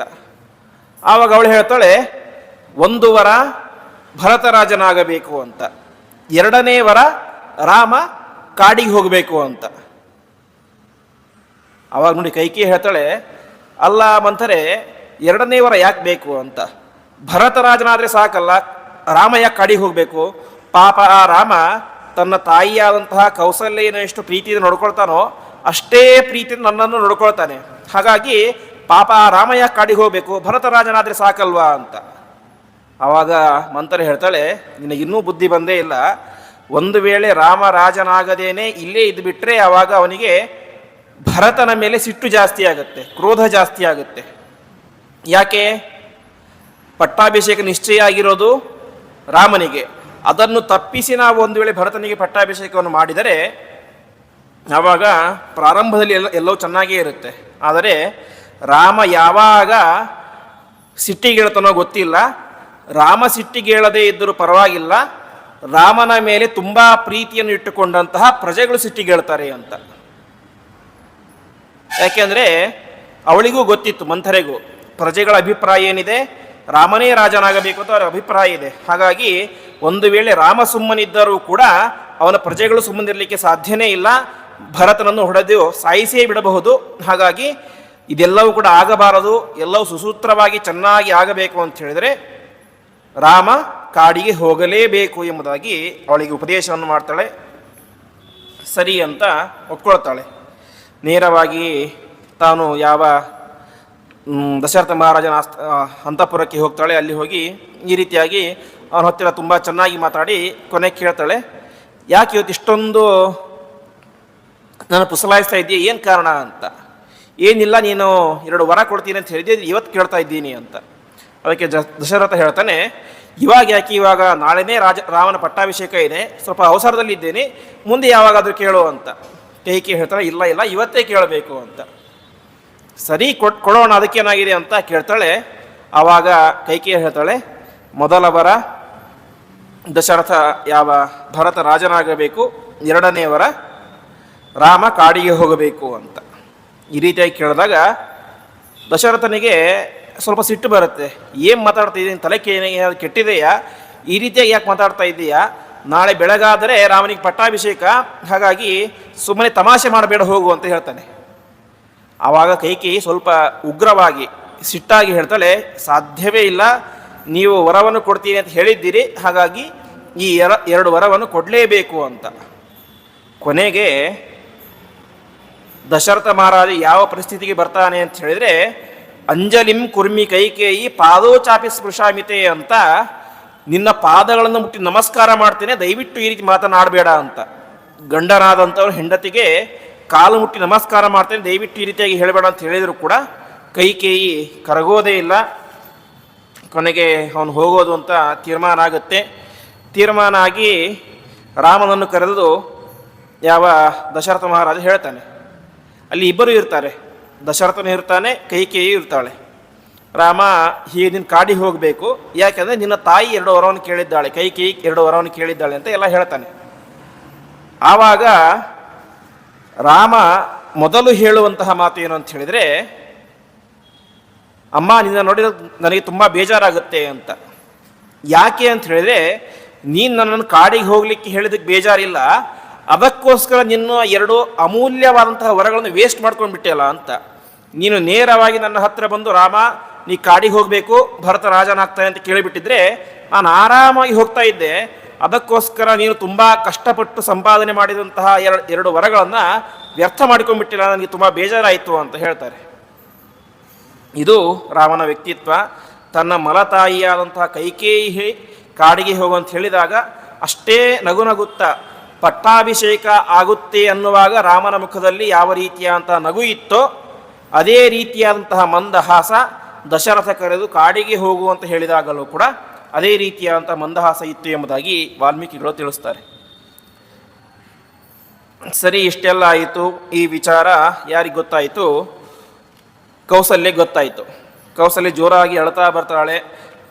ಆವಾಗ ಅವಳು ಹೇಳ್ತಾಳೆ, ಲೋಕದಲ್ಲಿ ಒಂದು ಮಾತಿದೆ ರಾಮ, ತಾಯಿಯ ಮಾತನ್ನು ಯಾವತ್ತೂ ಮೀರಬಾರ್ದು ಅಂತ. ಹಾಗಾಗಿ ತಾಯಿಯಾದಂತಹ ನಾನು ಹೇಳ್ತಾ ಇದ್ದೇನೆ, ನೀನು ಕಾಡಿಗೆ ಹೋಗಬಾರ್ದು ಅಂತ. ಆವಾಗ ದಶರಥ ಹೇಳ್ತಾನೆ, ಖಂಡಿತ ಅದು ನಿಜ, ನೀ ಹೇಳಿದ್ದು ತಾಯಿಯ ಮಾತನ್ನು ಮೀರಬಾರ್ದು ಅಂತ. ಆದರೆ ಅದಕ್ಕಿಂತ ಪ್ರಧಾನವಾದದ್ದು ಏನಂತ ಹೇಳಿದ್ರೆ, ಹೆಂಡತಿಯಾದವಳು ಗಂಡನ ಮಾತಿಗೆ ಯಾವತ್ತೂ ಕೂಡ ವಿರುದ್ಧವಾಗಿ ನಡಿಬಾರದು ಅಂತ. ಹಾಗಾಗಿ ನಿನ್ನ ಗಂಡನಾದಂತಹ ದಶರಥ ಹೇಳಿದ್ದಾನೆ, ಅರ್ಥಾತ್ ನನ್ನ ತಂದೆ ಹೇಳಿದ್ದಾನೆ ಕಾಡಿಗೆ ಹೋಗಬೇಕು ಅಂತ, ನಾನು ಕಾಡಿಗೆ ಹೋಗಿಯೇ ಹೋಗ್ತೇನೆ ಅಂತ ಕೌಸಲ್ಯ ಬಾಯಿಯನ್ನು ಮುಚ್ಚಿಸ್ತಾನೆ. ನಂತರ ಅನೇಕ ಜನರು ಬಂದು ಅನೇಕ ರೀತಿಯಾಗಿ ತಡೆ ಒಡ್ಲಿಕ್ಕೆ ಪ್ರಾರಂಭ ಮಾಡ್ತಾರೆ. ಕೊನೆಗೆ ವಸಿಷ್ಠರಂತಹ ಪರಮ ಸಾತ್ವಿಕರಾದಂತಹ ಋಷಿಗಳು ಕೈಕೇಯಿ ಅಂತ ಒಬ್ಬ ದುಷ್ಟ ಹೆಂಗಸಿಗೆ ಬಾಯಿಗೆ ಬಂದಾಗಲಿಕ್ಕೆ ಬೈಲಿಕ್ಕೆ ಶುರು ಮಾಡ್ತಾರೆ. ವಸಿಷ್ಠರು ಎಂದೂ ಮಾತನಾಡಿದಂಥ ವ್ಯಕ್ತಿಗಳೇ ಅಲ್ಲ. ತಮ್ಮ ಪಾಡಿಗೆ ತಾವು ತಪಸ್ಸು ಮತ್ತು ದಶರಥನಿಗೆ ಒಳ್ಳೆಯ ಸಲಹೆಗಳನ್ನು ಕೊಡ್ತಾ ಇದ್ದಂತಹ ಶ್ರೇಷ್ಠ ಋಷಿಗಳು ಅವತ್ತು ಬಾಯಿಗೆ ಬಂದ ರೀತಿಯಾಗಿ ಕೈಕೇಯಿಗೆ ಬೈತಾರೆ ಅಂತೆ. ಇನ್ನೂ ಮುಂದಕ್ಕೆ ಹೋಗಿ ಲಕ್ಷ್ಮಣ, ಅವನಂತರೂ ಮಹಾಕೋಪಿಷ್ಟ ಅಂತ ಪ್ರಸಿದ್ಧ. ಯಾಕೆಂದರೆ ಸಾಕ್ಷಾತ್ ಆದಿಶೇಷನ ಅವತಾರ, ಯಾವಾಗ ಬುಸುಗುಡ್ತಾ ಇರ್ತಾನೆ. ಅವನು ಹೇಳ್ತಾನೆ, ರಾಮ ನೀನೇನು ಚಿಂತೆ ಮಾಡಬೇಡ, ನನಗೆ ಒಂದು ಕ್ಷಣ ಸಮಯ ಕೊಡು, ನಾನೇನು ಮಾಡ್ತೇನೆ, ಗುರೋರಪ್ಯವಲಿಪ್ತಸ್ಯ ಕಾರ್ಯಾಕಾರ್ಯ ಮಜಾನತಃ ಅಂತ ಒಬ್ಬ ಗುರು ಮತ್ತು ತಂದೆಗೆ ನಾವು ತುಂಬ ಮಹತ್ವವನ್ನು ಕೊಡ್ತೇವೆ. ಅದೇ ಗುರುಗಳು ಮತ್ತು ತಂದೆ ತಪ್ಪು ಮಾಡಿದರೆ ಹಿಂದೆ ಮುಂದೆ ನೋಡದಂತೆ ಅವರಿಗೂ ಕೂಡ ಶಿಕ್ಷೆಯನ್ನು ಕೊಡಬೇಕು ಅಂತ ಅದು ರಾಜನ ಧರ್ಮ. ಹಾಗಾಗಿ ಇವತ್ತು ನಮ್ಮ ತಂದೆಯಾದಂತಹ ದಶರಥ ತುಂಬ ದೊಡ್ಡ ತಪ್ಪನ್ನು ಮಾಡ್ತಾ ಇದ್ದಾನೆ. ಹಾಗಾಗಿ ನಾನು ಅವನನ್ನು ಕೊಂದೇ ಬಿಡ್ತೇನೆ ಅಂತ ಯಾರು ಹೇಳ್ತಾರೆ? ಲಕ್ಷ್ಮಣ ಹೇಳ್ತಾನೆ. ಆವಾಗ ಅದು ಇನ್ನೊಂದು ಮಾತನ್ನು ಹೇಳ್ತಾನೆ, ನೀ ಹೂವನ್ನು ಇಲ್ಲೇ ಕೊಲ್ತೇನೆ ಅಂತ. ಆವಾಗ ರಾಮ ಹೇಳ್ತಾನೆ, ಸ್ವಲ್ಪ ಮೌನವಾಗಿರು, ಯುದ್ಧ ಮಾಡುವಂಥ ಸಂದರ್ಭ ಸಾಮರ್ಥ್ಯ ನನಗೂ ಇದೆ, ನಿನಗೂ ಇದೆ. ಆದರೆ ಹೇಳ್ತಾ ಇರೋದು ನನ್ನ ತಂದೆ. ಅದು ಕೂಡ ಯಾಕೆ ಅವನು ಸ್ವತಃ ಹೇಳ್ತಾ ಇಲ್ಲ, ತನ್ನ ಹೆಂಡತಿಯ ಮಾತಿಗೆ ತಾನು ಗಂಟು ಬಿದ್ದು ಹೇಳ್ತಾ ಇದ್ದಾನೆ. ಹಾಗಾಗಿ ನೀನು ಈ ರೀತಿಯಾದಂತಹ ಸಿಟ್ಟನ್ನು ಮಾಡೋದು ಸರಿಯಲ್ಲ ಎಂಬುದಾಗಿ ಅವನನ್ನು ಸಮಾಧಾನ ಮಾಡ್ತಾನೆ. ಇಷ್ಟೆಲ್ಲ ಆಯಿತು. ಕೊನೆಗೆ ಸೀತೆಯ ಹತ್ರ ವಿಚಾರ ಹೋಯಿತು. ಸೀತೆಯು ಕೂಡ ಅಷ್ಟು ಸಹಜವಾಗಿ, ರಾಮ ಎಷ್ಟು ಸಹಜವಾಗಿ ಒಪ್ಪಿಕೊಂಡು ಅಷ್ಟೇ ಸಹಜವಾಗಿ ಸೀತೆಯು ಕೂಡ ಬರ್ತೀನಿ ಅಂತ ತಯಾರಾಗ್ತಾಳೆ. ಆವಾಗ ಸೀತೆ ಹತ್ರ ರಾಮ ಒಂದು ಮಾತನ್ನು ಹೇಳ್ತಾನೆ, ಅಲ್ಲ ಸೀತೆ, ನಿನಗೆ ಬುದ್ಧಿ ಸರಿ ಇದೆನಾ ಅಂತ. ನೀನಿನ್ನೂ 16-17 ವರ್ಷದ ಹುಡುಗಿ, ನಿನಗೆ ಅರಣ್ಯ ಅಂದರೆ ಹೇಗಿರುತ್ತೆ ಅಂತ ಗೊತ್ತಾ? ನೀನು ಆರಾಮವಾಗಿ ಮಿಥಿಲಾ ದೇಶದಲ್ಲಿ ರಾಜಕುಮಾರಿಯಾಗಿ ಬೆಳೆದಂತಹ ಹೆಣ್ಣು, ನಿನಗೆ ಕಾಡು, ಅಲ್ಲಿರುವಂಥ ಹುಲಿ ಸಿಂಹದ ಪರಿಚಯವೇ ಇರೋದಿಲ್ಲ. ಹಾಗಾಗಿ ನೀನು ಬರೋದು ಬೇಡ, ನೀನು ಆರಾಮವಾಗಿ 14 ವರ್ಷಗಳ ಕಾಲ ಇಲ್ಲೇ ಇರು, ಅಥವಾ ನಿನ್ನ ತವರು ಮನೆಗೆ ಹೋಗಿರು. ನಾನು ವಾಪಸ್ ಬರ್ತೇನೆ. ಯಾಕೆಂದರೆ ಹೇಳಿದ್ದು 14 ವರ್ಷ ವನವಾಸ ಅಂತ. ನಾನು ವಾಪಸ್ ಬರ್ತೇನೆ, ನೀನು ಅಲ್ಲಿ ತನಕ ಇಲ್ಲಿ ಇರು ಅಥವಾ ಅಲ್ಲಿ ಇರು, ಕಾಡಿಗಂತೂ ಬರಬೇಡ ಅಂತ. ಹೀಗೆ ಅನೇಕ ಮಾತುಗಳನ್ನು ಹೇಳ್ತಾನೆ. ಇಷ್ಟೆಲ್ಲ ಹೇಳಿದಾಗ ಸೀತಾದೇವಿ ಒಂದು ಕಠೋರವಾದಂಥ ಮಾತನ್ನು ಹೇಳ್ತಾಳೆ. ಏನಂದರೆ, ಕಿಂ ತ್ವಾ ಮನ್ಯತ ವೈದೇಹ ಪಿತಾ ಮೇ ಮಿಥಿಲಾಪತಿ ರಾಮ ಜಾಮಾತರಂ ಪ್ರಾಪ್ಯ ಸ್ತ್ರೀಯಂ ಪುರುಷ ವಿಗ್ರಹಂ ಅಂತ. ರಾಮ, ನಿನ್ನ ಮಾತನ್ನು ಕೇಳಿದರೆ ನನಗೆ ತುಂಬ ಆಶ್ಚರ್ಯ ಆಗ್ತಾ ಇದೆ ಅಂತ. ನಾನೇನೋ ಇಷ್ಟು ದಿವಸ ನನ್ನ ತಂದೆ ನನ್ನನ್ನು ಒಳ್ಳೆಯ ಪುರುಷ ಸಿಂಹನಿಗೆ, ಒಳ್ಳೆಯ ಶ್ರೇಷ್ಠ ಗಂಡಸಿಗೆ ಕೊಟ್ಟು ಮದುವೆ ಮಾಡಿದ್ದಾನೆ ಅಂತ ಅಂದ್ಕೊಂಡಿದ್ದೆ. ನಿನ್ನನ್ನು ನೋಡಿದರೆ, ನಿನ್ನ ಮಾತುಗಳನ್ನು ಕೇಳಿದರೆ ನನ್ನ ತಂದೆ ಸ್ತ್ರೀಯಂ ಪುರುಷ ವಿಗ್ರಹಂ, ಗಂಡಿನ ರೂಪದಲ್ಲಿ ಇರುವಂಥ ಒಬ್ಬ ಹೆಣ್ಣಿಗೆ ಕೊಟ್ಟು ಮದುವೆ ಮಾಡಿದ್ದಾನೆ ಏನೋ ಅಂತ ಅನ್ನಿಸ್ತಾ ಇದೆ ಅಂತ ಕಠೋರವಾದ ಮಾತನ್ನು ಹೇಳಿಬಿಡ್ತಾಳೆ. ಅಂದರೆ ನಿನ್ನ ಮಾತನ್ನು ನೋಡಿದರೆ ಇದು ಗಂಡಸು ಮಾತನಾಡುವಂಥ ಮಾತೇ ಅಲ್ಲ, ಇದು ಹೆಂಗಸರು ಮಾತನಾಡುವಂಥ ಮಾತುಗಳು ಅಂತ. ಇಷ್ಟು ಹೇಳಿದಾಗ ರಾಮನು ಸ್ವಲ್ಪ ಗಟ್ಟಿ ಮನಸ್ಸನ್ನು ಮಾಡಿ, ಹಾಗಲಿ ನಾನು ಕೂಡ ನಿನ್ನನ್ನು ಕರೆದುಕೊಂಡು ಹೋಗ್ತೇನೆ ಎಂಬುದಾಗಿ ಹೇಳ್ತಾನೆ. ಆ ಸಂದರ್ಭದಲ್ಲಿ ಕೊನೆಗೆ ಸೀತೆ ಒಂದು ಮಾತನ್ನು ಹೇಳ್ತಾಳೆ, ದಯವಿಟ್ಟು ನನ್ನ ಮಾತನ್ನು ತಪ್ಪು ತಿಳಿಬೇಡಿ, ಇದರ ಉದ್ದೇಶ ಇಷ್ಟೇ, ನೀವು ಎಲ್ಲಿರ್ತೀವೋ ನಾನು ಅಲ್ಲೇ ಇರಬೇಕು, ಪತಿಯೇ ಪರದೈವ ಅಂತ ಅಂದುಕೊಂಡಳು ನಾನು. ಹಾಗಾಗಿ ನೀವು ಯಾವ ಕಾಡಿನಲ್ಲಿ ಇದ್ದರೂ ಅದೇ ನನಗೆ ಅಯೋಧ್ಯೆ, ಅದೇ ನನಗೆ ಮಿಥಿಲೆ. ಹಾಗಾಗಿ ನೀವು ನನ್ನ ಬಗ್ಗೆ ಏನೂ ಚಿಂತೆ ಮಾಡಬೇಡಿ, ನೀವೆಲ್ಲಿರ್ತೀರೋ ಅದೇ ನನಗೆ ಸ್ವರ್ಗಕ್ಕೆ ಸಮಾನವಾದಂತಹ ನಗರ, ಅದೇ ಸ್ವರ್ಗಕ್ಕೆ ಸಮಾನವಾದಂತಹ ಸ್ಥಳ. ಹಾಗಾಗಿ ನಾನು ಕೂಡ ಬರ್ತೀನಿ ಎಂಬುದಾಗಿ ಹೇಳ್ತಾಳೆ. ಈ ರೀತಿಯಾಗಿ ಕೊನೆಗೆ ರಾಜ್ಯದ ಎಲ್ಲ ಪ್ರಜೆಗಳು ಕೂಡ ಬಂದು ಕಾಡಿಗೆ ಹೋಗಬೇಡ ಎಂಬುದಾಗಿ ತಾವೇನು ಮಾಡ್ತಾರೆ, ಪ್ರಾರ್ಥನೆಯನ್ನು ಮಾಡ್ತಾರೆ. ಕೊನೆಗೆ ರಾಮ, ನೀವೇನು ಚಿಂತೆ ಮಾಡಿ ನಾನು ಬರ್ತೇನೆ ಎಂಬುದಾಗಿ ಅವರಿಗೆ ಮಾತನ್ನು ಕೊಟ್ಟು ತಾನು ನೇರವಾಗಿ ಆ ಒಂದು ಸುಮಂತ್ರ ತಯಾರು ಮಾಡಿದಂತಹ ರಥದಲ್ಲಿ ಕುಳಿತುಕೊಂಡು ತಾನು ಅರಣ್ಯಕ್ಕೆ ಪ್ರವೇಶವನ್ನು ಮಾಡ್ತಾನೆ. ಅನೇಕ ಜನ ಅವನ ಹಿಂದೆ ಅಟ್ಟಿಸ್ಕೊಂಡು ಬರ್ತಾರೆ, ಓಡಾಡಿಕೊಂಡು ಬರ್ತಾರೆ ಅಂತೆ, ರಾಜ್ಯದ ಪ್ರಜೆಗಳೆಲ್ಲರೂ ಕೂಡ. ಆ ಸಂದರ್ಭದಲ್ಲಿ ಏನಾಗುತ್ತೆ, ರಾತ್ರಿ ಯಾವ ಗಂಗಾ ನದಿ ತೀರದಲ್ಲಿ ಎಲ್ಲರೂ ಕೂಡ ವಾಸವಾಗಿರ್ತಾರೆ. ಮಧ್ಯರಾತ್ರಿ ಆಗುತ್ತೆ. ಮಧ್ಯರಾತ್ರಿ ಆದ ತಕ್ಷಣ ರಾಮ ಎಬ್ಬಿಸ್ತಾನೆ ಯಾರನ್ನ? ಲಕ್ಷ್ಮಣನನ್ನು, ಸೀತೆಯನ್ನು, ಸುಮಂತ್ರವನ್ನು. ಬಂದಂತಹ ಸಾವಿರಾರು ಪ್ರಜೆಗಳು ಮಲಗಿದ್ದಾರೆ ಅಲ್ಲೇ. ಆವಾಗ ರಾಮ ಹೇಳ್ತಾನೆ, ಇವರನ್ನು ಹೀಗೆ ಬಿಟ್ಟರೆ ನಮ್ಮ ಹಿಂದೆ ಓಡಾಡ್ಕೊಂಡು ಬಂದು ಬಿಡ್ತಾರೆ. ಹಾಗಾಗಿ ಯಾರೂ ಶಬ್ದ ಮಾಡಬೇಡಿ, ಹಾಗೆಯೇ ಎದ್ದು ತಕ್ಷಣವೇ ನಾವಿಲ್ಲಿಂದ ಹೋಗಿಬಿಡೋಣ ಅಂತ. ತಕ್ಷಣದಲ್ಲಿಯೇ 4 ಜನ ಎದ್ದು ಹೋಗಿಬಿಡ್ತಾರೆ. ಮರುದಿನ ಬೆಳಗ್ಗೆ ಎದ್ದು ನೋಡ್ತಾರೆ, ರಾಮ ಇಲ್ಲ, ಲಕ್ಷ್ಮಣ ಇಲ್ಲ, ಸೀತೆ ಇಲ್ಲ, ಅವರ ರಥದ ಗುರುತೇ ಇಲ್ಲ. ಆವಾಗ ಪ್ರಜೆಗಳಿಗೆ ಅರ್ಥ ಆಗುತ್ತೆ, ಒಂದು ವೇಳೆ ಕಾಡಿಗೆ ಬಂದರೆ ಪ್ರಜೆಗಳಿಗೆ ತುಂಬ ದುಃಖ ಆಗುತ್ತೆ, ಅವರಿಗೆ ಕಷ್ಟ ಆಗುತ್ತೆ ಅಂತ ರಾಮ ನಮ್ಮ ಮೇಲಿನ ಕರುಣೆಯಿಂದಾಗಿ ನಮ್ಮನ್ನು ಬಿಟ್ಟು ಹೋಗಿದ್ದಾನೆ ಎಂಬುದಾಗಿ ಅವರಿಗೆ ಅರ್ಥ ಆಗುತ್ತೆ. ಸರಿಯಾಗಿದ್ದಾಗಲಿ, ನಮ್ಮ ಭಾಗ್ಯವೇ ಇಷ್ಟು ಅಂತ ಅಂದುಕೊಂಡು ಪುನಃ ಅವರು ತಮ್ಮ ತಮ್ಮ ಮನೆಗಳಿಗೆ ವಾಪಸ್ ಬರ್ತಾರೆ. ಇಷ್ಟೆಲ್ಲ ಆಯಿತು. ಇಷ್ಟೆಲ್ಲ ಆದ ನಂತರ ನಾರುಮಡಿಯನ್ನು ಹುಟ್ಟಿಕೊಂಡಂತಹ ರಾಮ ಮೊದಲು ಬಂದದ್ದು ಒಬ್ಬ ಗುಹನ ಆಶ್ರಮ. ಗುಹ ಅಂತ ಹೇಳಿದ್ರೆ ಆ ಒಂದು ನದಿಯನ್ನು ದಾಟಿಸುವಂತಹ ವ್ಯಕ್ತಿ. ನದಿಯನ್ನು ಅಲ್ಲಿ ದೋಣಿ ಹಾಕ್ಕೊಂಡು ನದಿಯನ್ನು ದಾಟಿಸುವಂಥ ಒಬ್ಬ ಜಾತಿಗೆ ಸೇರಿದಂತಹ ವ್ಯಕ್ತಿ. ಆ ಗುಹ ಅವನ ಮನೆಗೆ ಬರ್ತಾನೆ, ಯಾವ ರಾಮ ನದಿಯನ್ನು ದಾಟಿಸುವ ಅಂತ. ಆವಾಗ ಆ ಗುಹ ಒಂದು ಮಾತು ಹೇಳ್ತಾನೆ, ಅವನಿಗೆಲ್ಲ ವಿಚಾರ ಗೊತ್ತಾಗುತ್ತೆ. ರಾಮ, ನೀನೇನೂ ಚಿಂತೆ ಪಡಬೇಡ, 14 ವರ್ಷಗಳ ಕಾಲ ನನ್ನ ರಾಜ್ಯಕ್ಕೆ ನೀನೇ ರಾಜ. ಗುಹ ಸಾಮಾನ್ಯ ವ್ಯಕ್ತಿ ಅಲ್ಲ, ಒಬ್ಬ ರಾಜ ಅವನು, ಆ ಅಂಬಿಗರ ಜಾತಿಗೆ ರಾಜ. ಅದಕ್ಕೆ ಗುಹ ಹೇಳ್ತಾನೆ, ರಾಮ 14 ವರ್ಷಗಳ ಕಾಲ ನೀನು ಇರಬೇಕಾಗಿಲ್ಲ ಕಾಡಿನಲ್ಲಿ, 14 ವರ್ಷಗಳ ಕಾಲ ನಮಗೆ ನೀನೇ ರಾಜ, ಸೀತಾದೇವಿಯೇ ರಾಣಿ, ಹಾಗಾಗಿ ನೀವು ಆರಾಮಾಗಿ ಇಲ್ಲೇ ಇದ್ಬಿಡಿ ಅಂತ.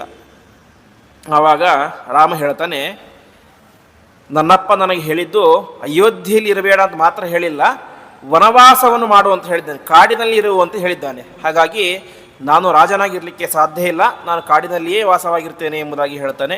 ಈ ರೀತಿಯಾಗಿ ಗುಹನ ಮನೆಯಲ್ಲಿ ಒಂದು ದಿವಸ ವಾಸ ಮಾಡಿ ಮರುದಿವಸ ಭರದ್ವಾಜ ಋಷಿಗಳ ಆಶ್ರಮಕ್ಕೆ ಬರ್ತಾರೆ.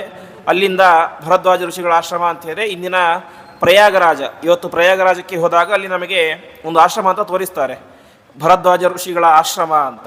ಅಲ್ಲಿ ಭರದ್ವಾಜ ಋಷಿಗಳ ಆಶ್ರಮಕ್ಕೆ ಹೋಗಿ ಅಲ್ಲಿ ವಾಸವಾಗಿದ್ದು ಮುಂದೆ ಅಲ್ಲಿಂದ ಯಮುನಾ ನದಿಯನ್ನು ದಾಟಿ ಚಿತ್ರಕೂಟಕ್ಕೆ ಹೋಗ್ತಾರೆ. ಅಲ್ಲಿ ಚಿತ್ರಕೂಟಕ್ಕೆ ಹೋಗಿ ಅಲ್ಲಿ ಅನೇಕ ದಿವಸ ವಾಸವಾಗಿರ್ತಾರೆ. ಆ ಸಂದರ್ಭದಲ್ಲಿ ಇಲ್ಲಿ ಏನಾಗುತ್ತೆ, ಈ ವಿಚಾರ ಇನ್ನೂ ಯಾರಿಗೆ ಗೊತ್ತಿರೋದಿಲ್ಲ, ಭರತ ಮತ್ತು ಶತ್ರುಘ್ನಿಗೆ ಗೊತ್ತೇ ಇರೋದಿಲ್ಲ. ಯಾಕೆಂದರೆ ಅವರು ಕೇಕೆ ದೇಶದಲ್ಲಿ ಇರ್ತಾರೆ, ತಾತರ ಮನೆಯಲ್ಲಿ ಇರ್ತಾರೆ. ಈ ವಿಚಾರ ಅವರಿಗೆ ಗೊತ್ತಾಗುತ್ತೆ. ಆ ಸಂದರ್ಭದಲ್ಲಿ ಏನಾಗುತ್ತೆ, ರಾಮ ಕಾಡಿಗೆ ಹೋಗಿ 5 ದಿನ ಆಗಿರುತ್ತೆ. 5 ದಿನ ಆದಾಗ ಸುಮಂತ್ರ ವಾಪಸ್ ಬರ್ತಾನೆ. ಎಲ್ಲಿಗೆ? ಅಯೋಧ್ಯೆಗೆ ವಾಪಸ್ ಬರ್ತಾನೆ. ಈ ರಾಮ ಹೇಳ್ತಾನೆ, ಸಾಕು, ನೀನು ಪ್ರಯಾಗ ತನಕ ಬಂದಿದ್ದೀಯಾ, ಇಲ್ಲಿಂದ ನೀನು ವಾಪಸ್ ಹೋಗಿಬಿಡು ಅಂತ. ಅದಕ್ಕೆ ಸುಮಂತ್ರ ಹೇಳ್ತಾನೆ, ಬೇಡ, ನಾನು ಇಲ್ಲೇ ಇರ್ತೇನೆ, ನಿಮ್ಮ ಜೊತೆ ನಾನು ವನವಾಸ ಮಾಡ್ತೇನೆ ಅಂತ. ಆವಾಗ ರಾಮ ಒಂದು ಮಾತು ಹೇಳ್ತಾನೆ, ಒಂದು ವೇಳೆ ನೀನು ವಾಪಸ್ ಹೋಗದೇ ಹೋದರೆ ಕೈಕೇಯಿಗೆ ನನ್ನ ಮೇಲೆ ಸಂದೇಹ ಜಾಸ್ತಿ ಆಗುತ್ತೆ. ಸುಮಂತ್ರ ಅಲ್ಲೇ ಇದ್ದಾನೆ ಅಂತ ಹೇಳಿ ರಾಮ ಯಾವಾಗ ಬೇಕಾದರೂ ಕೂಡ ವಾಪಸ್ ಬರ್ಬೋದು ಅಂತ. ಯಾಕೆ?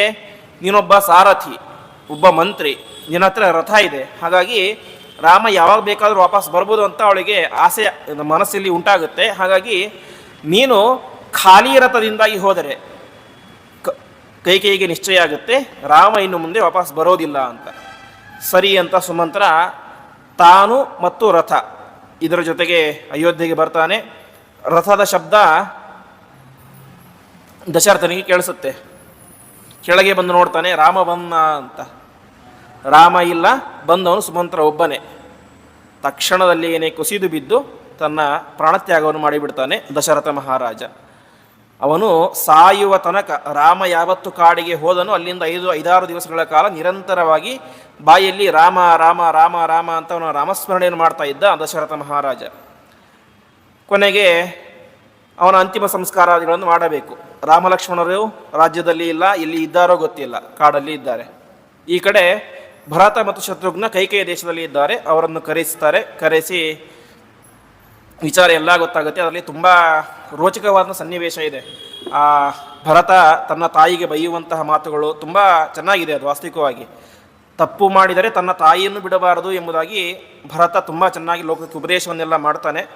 ಆ ರೀತಿಯಾಗಿ ಮುಂದೆ ತಂದೆಯ ಅಂತಿಮ ಸಂಸ್ಕಾರ ಆಗುತ್ತೆ.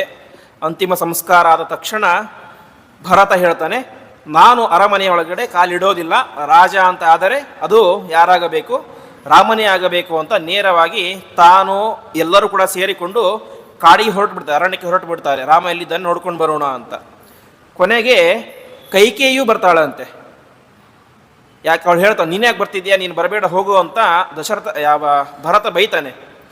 ದಯವಿಟ್ಟು ಆ ರೀತಿ ನನಗೆ ಬೈಬೇಡ, ನಾನೇ ಅವನನ್ನು ಕಾಡಿಗೆ ಕಳಿಸಿದ್ದು, ಹಾಗಾಗಿ ನಾನು ಹೇಳಿದರೆ ಅವನು ವಾಪಸ್ ಬರ್ಬೋದೇನೋ, ದಯವಿಟ್ಟು ನನ್ನನ್ನು ಕರೆದುಕೊಂಡು ಹೋಗುವಂತ ಪ್ರಾರ್ಥನೆ ಮಾಡ್ತಾಳೆ ಕೈಕೇಯಿ. ಅವಳಲ್ಲಿ ಇದ್ದಂತಹ ಆಸುರಿ ಸ್ವಭಾವ ಹೋಗ್ಬಿಟ್ಟಿತ್ತು. ಹಾಗಾಗಿ ಅವಳು ಪರಮ ಸಾತ್ವಿಕ ಹೆಣ್ಣು. ಅವಳು ಕೂಡ ಬರ್ತಾಳೆ. ಪ್ರತಿಯೊಬ್ಬರು ಕೂಡ ಆ ಒಂದು ರಾಮನ ಒಂದು ಆಶ್ರಮಕ್ಕೆ ಬರ್ತಾರೆ. ಬಂದು ಹೇಳ್ತಾರೆ, ದಯವಿಟ್ಟು ನೀನೇ ರಾಜನಾಗಬೇಕು ಅಂತ. ಆ ರೀತಿಯಾಗಿ ಹೇಳಿದಾಗ ರಾಮ ಹೇಳ್ತಾನೆ, ಸರ್ವಥಾ ಸಾಧ್ಯ ಇಲ್ಲ. ಆವಾಗ ಭರತ ಒಂದು ಮಾತನ್ನು ಹೇಳ್ತಾನೆ. ನಿನಗೆ ಆ ಮಾತನ್ನು ಹೇಳಿದವರು ಯಾರು? ತಂದೆಯಾದಂತಹ ದಶರಥ. ಇವತ್ತು ಆ ವ್ಯಕ್ತಿಯೇ ಇಲ್ಲ, ಸತ್ತು ಹೋಗಿಬಿಟ್ಟಿದ್ದಾನೆ. ಹಾಗಾಗಿ ಆ ಸತ್ತ ವ್ಯಕ್ತಿಯ ಮಾತಿ ಬೆಲೆ ಕೆಡುವಂತಹ ಅವಶ್ಯಕತೆಯೇ ಇಲ್ಲ. ಹಾಗಾಗಿ ನೀನು ಬಂದುಬಿಡು ಅಂತ ಎಷ್ಟು ಹೇಳಿದರೂ ಕೂಡ ದಶರಥ ಮಹಾರಾಜನ ದೇಹ ಇಲ್ಲದೆ ಹೋದರೂ ಕೂಡ ಅವನ ಕೀರ್ತಿ ಎಂಬುದು ಅಜರಾಮರವಾಗಿ ಇರುತ್ತೆ. ಹಾಗಾಗಿ ನಾನು ಬರಲಿಕ್ಕೆ ಸಾಧ್ಯನೇ ಇಲ್ಲ ಎಂಬುದಾಗಿ ಹೇಳ್ತಾನೆ. ಕೊನೆಗೆ ಭರತನು ಕೂಡ ಒಂದು ಭಯಂಕರ ಪ್ರತಿಜ್ಞೆಯನ್ನು ಮಾಡ್ತಾನೆ. ರಾಮ ಬರುವ ತನಕ ನಾನು ಕೂಡ ರಾಮ ಯಾವ ರೀತಿಯಾಗಿ ಕಾಡಿನಲ್ಲಿ ನಾರು ಮಡಿಯನ್ನು ಉಟ್ಟು ಜಟೆಯನ್ನು ಬಿಟ್ಟುಕೊಂಡು ನೆಲದ ಮೇಲೆ ಮಲಗ್ತಾನೋ ಅದೇ ರೀತಿಯಾಗಿ ನಾನು ಕೂಡ ಇರ್ತೇನೆ, ಅಯೋಧ್ಯೆಯನ್ನೇ ನಾನು ಪ್ರವೇಶ ಮಾಡೋದಿಲ್ಲ ಅಂತ ಅಯೋಧ್ಯೆಯ ಹೊರಗಡೆ ಒಂದು ನಂದಿಗ್ರಾಮ ಅಂತ, ಆ ನಂದಿಗ್ರಾಮದಲ್ಲಿ ತಾನು ಇದ್ದುಕೊಂಡು ರಾಜ್ಯಭಾರವನ್ನು ಮಾಡ್ತಾ ಇರ್ತಾನೆ. ಅಯೋಧ್ಯೆಯ ಸಿಂಹಾಸನದ ಮೇಲೆ ಇರುವುದು ಯಾವುದು? ಭರತನ ದೇಹ ಅಲ್ಲ, ರಾಮದೇವರ ಪಾದುಕೆಗಳು. ರಾಮದೇವರ ಪಾದುಕೆಯನ್ನೇ ಇಟ್ಟುಕೊಂಡು 14 ವರ್ಷಗಳ ಕಾಲ ವೈಭವದ ರಾಜ್ಯ ಭಾರವನ್ನು ಮಾಡ್ತಾನೆ. ಈ ರೀತಿಯಾಗಿ ಇಲ್ಲಿಯೇ ತನಕ ಅಂದರೆ ಈ ಒಂದು 3ನೇ ಶ್ಲೋಕದಲ್ಲಿ ತನ್ನ ತಂದೆಯ ಮರಣದ ಸುದ್ದಿಯನ್ನು ಕೇಳಿ ಅವನು ರಾಮದೇವರು ಕೂಡ ಅಲ್ಲಿಯೇ ಇದ್ದುಕೊಂಡು ವಿಶೇಷವಾದ ತರ್ಪಣಾದಿಗಳನ್ನು ತಾನು ಮಗನಾದವನು ಯಾವ ರೀತಿಯಾಗಿ ಮಾಡಬೇಕು ಅದೆಲ್ಲವನ್ನು ಕೂಡ ಮಾಡ್ತಾರೆ. ಈ ರೀತಿಯಾಗಿ ರಾಮದೇವರು ತಮ್ಮ ಪಾದುಕೆಗಳನ್ನು ಕೊಟ್ಟು ತಾವೇ ಮಾಡ್ತಾರೆ, ನೀನು ಇದನ್ನು ಇಟ್ಟುಕೊಂಡು ರಾಜ್ಯಭಾರವನ್ನು ಮಾಡುವಂತ ಭರತನಿಗೆ ಕೊಡ್ತಾರೆ. ಈ ರೀತಿಯಾಗಿ ಈ ಒಂದು ಶ್ಲೋಕದಲ್ಲಿ ಒಂದು ಕೈಕೇಯಿಯಲ್ಲಿದ್ದಂತಹ ಆಸುರಿ ಶಕ್ತಿಯ ಸ್ವಭಾವ ಏನು ಅಂತ, ದುಷ್ಟ ಸ್ವಭಾವ. ಅದೇ ರೀತಿಯಾಗಿ ಭರತನ ಒಂದು ಔದಾರ್ಯದ ಗುಣ, ತಾನಾಗಿಯೇ ಬಂದಂತಹ ರಾಜ್ಯ, ತಾನೇನು ಹೋಗಿ ಕೇಳಿದ್ದಲ್ಲ, ತಾನಾಗಿಯೇ ಬಂದಿದೆ. ಅದರಲ್ಲೂ ಕೂಡ 14 ವರ್ಷ ರಾಮ ಬರ್ತಾನೆ ಅನ್ನೋ ಹೆದರಿಕೆ ಇಲ್ಲ, ಯಾವುದೂ ಇಲ್ಲದೆ ಹೋಗಿದ್ದರೂ ಕೂಡ ಎಲ್ಲ ಪ್ರಸಂಗವೂ ತನಗೆ ಅನುಕೂಲವಾಗಿದೆ, ಅವನಿಗೆ ಪಾಸಿಟಿವ್ ಆಗೇ ಇದೆ. ಆಗಿದ್ದರೂ ಕೂಡ ರಾಮನೇ ರಾಜನಾಗಬೇಕು, ನಾನು ರಾಜನಾಗಲಿಕ್ಕೆ ಸಾಧ್ಯವೇ ಇಲ್ಲ ಅಂತ ತಾನಾಗಿಯೇ ಬಂದಂತಹ ರಾಜ್ಯವನ್ನು ನಯವಾಗಿ ತಿರಸ್ಕಾರವನ್ನು ಮಾಡಿ ರಾಮನ ಪಾದಗಳನ್ನು ಇಟ್ಟು ಒಂದು ರಾಜ್ಯಭಾರವನ್ನು ಮಾಡಿದಂತಹ ಶ್ರೇಷ್ಠ ವ್ಯಕ್ತಿ ಅದು ಭರತ. ಅಷ್ಟೇ ಅಲ್ಲ, ಸೀತೆಯಂತರೂ ಸರಿ, ರಾಮನ ಹೆಂಡತಿ ಎಲ್ಲಿ ಇರ್ತಾಳೋ ಗಂಡ ಎಲ್ಲಿರ್ತಾನೋ ಅಲ್ಲಿ ಇರಬೇಕು ಸರಿ. ಆದರೆ ಲಕ್ಷ್ಮಣನಿಗೇನಿತ್ತು? ಲಕ್ಷ್ಮಣ ಅವನಿಗೆ ಕಾಡಿಗೆ ಹೋಗುವಂಥ ಪರಿಸ್ಥಿತಿನೇ ಇರಲಿಲ್ಲ. ಆದರೂ ಕೂಡ ರಾಮದೇವರ ಮೇಲೆ ವಿಶಿಷ್ಟವಾದಂಥ ಭಕ್ತಿಯಿಂದಾಗಿ, ಸಹೋದರ ಪ್ರೀತಿಯಿಂದಾಗಿ ತಾನೇ ಮಾಡ್ತಾನೆ, ರಾಮ ಎಲ್ಲಿರ್ತಾನೋ ಅದೇ ನನಗೆ ಅಯೋಧ್ಯ ಅಂತ.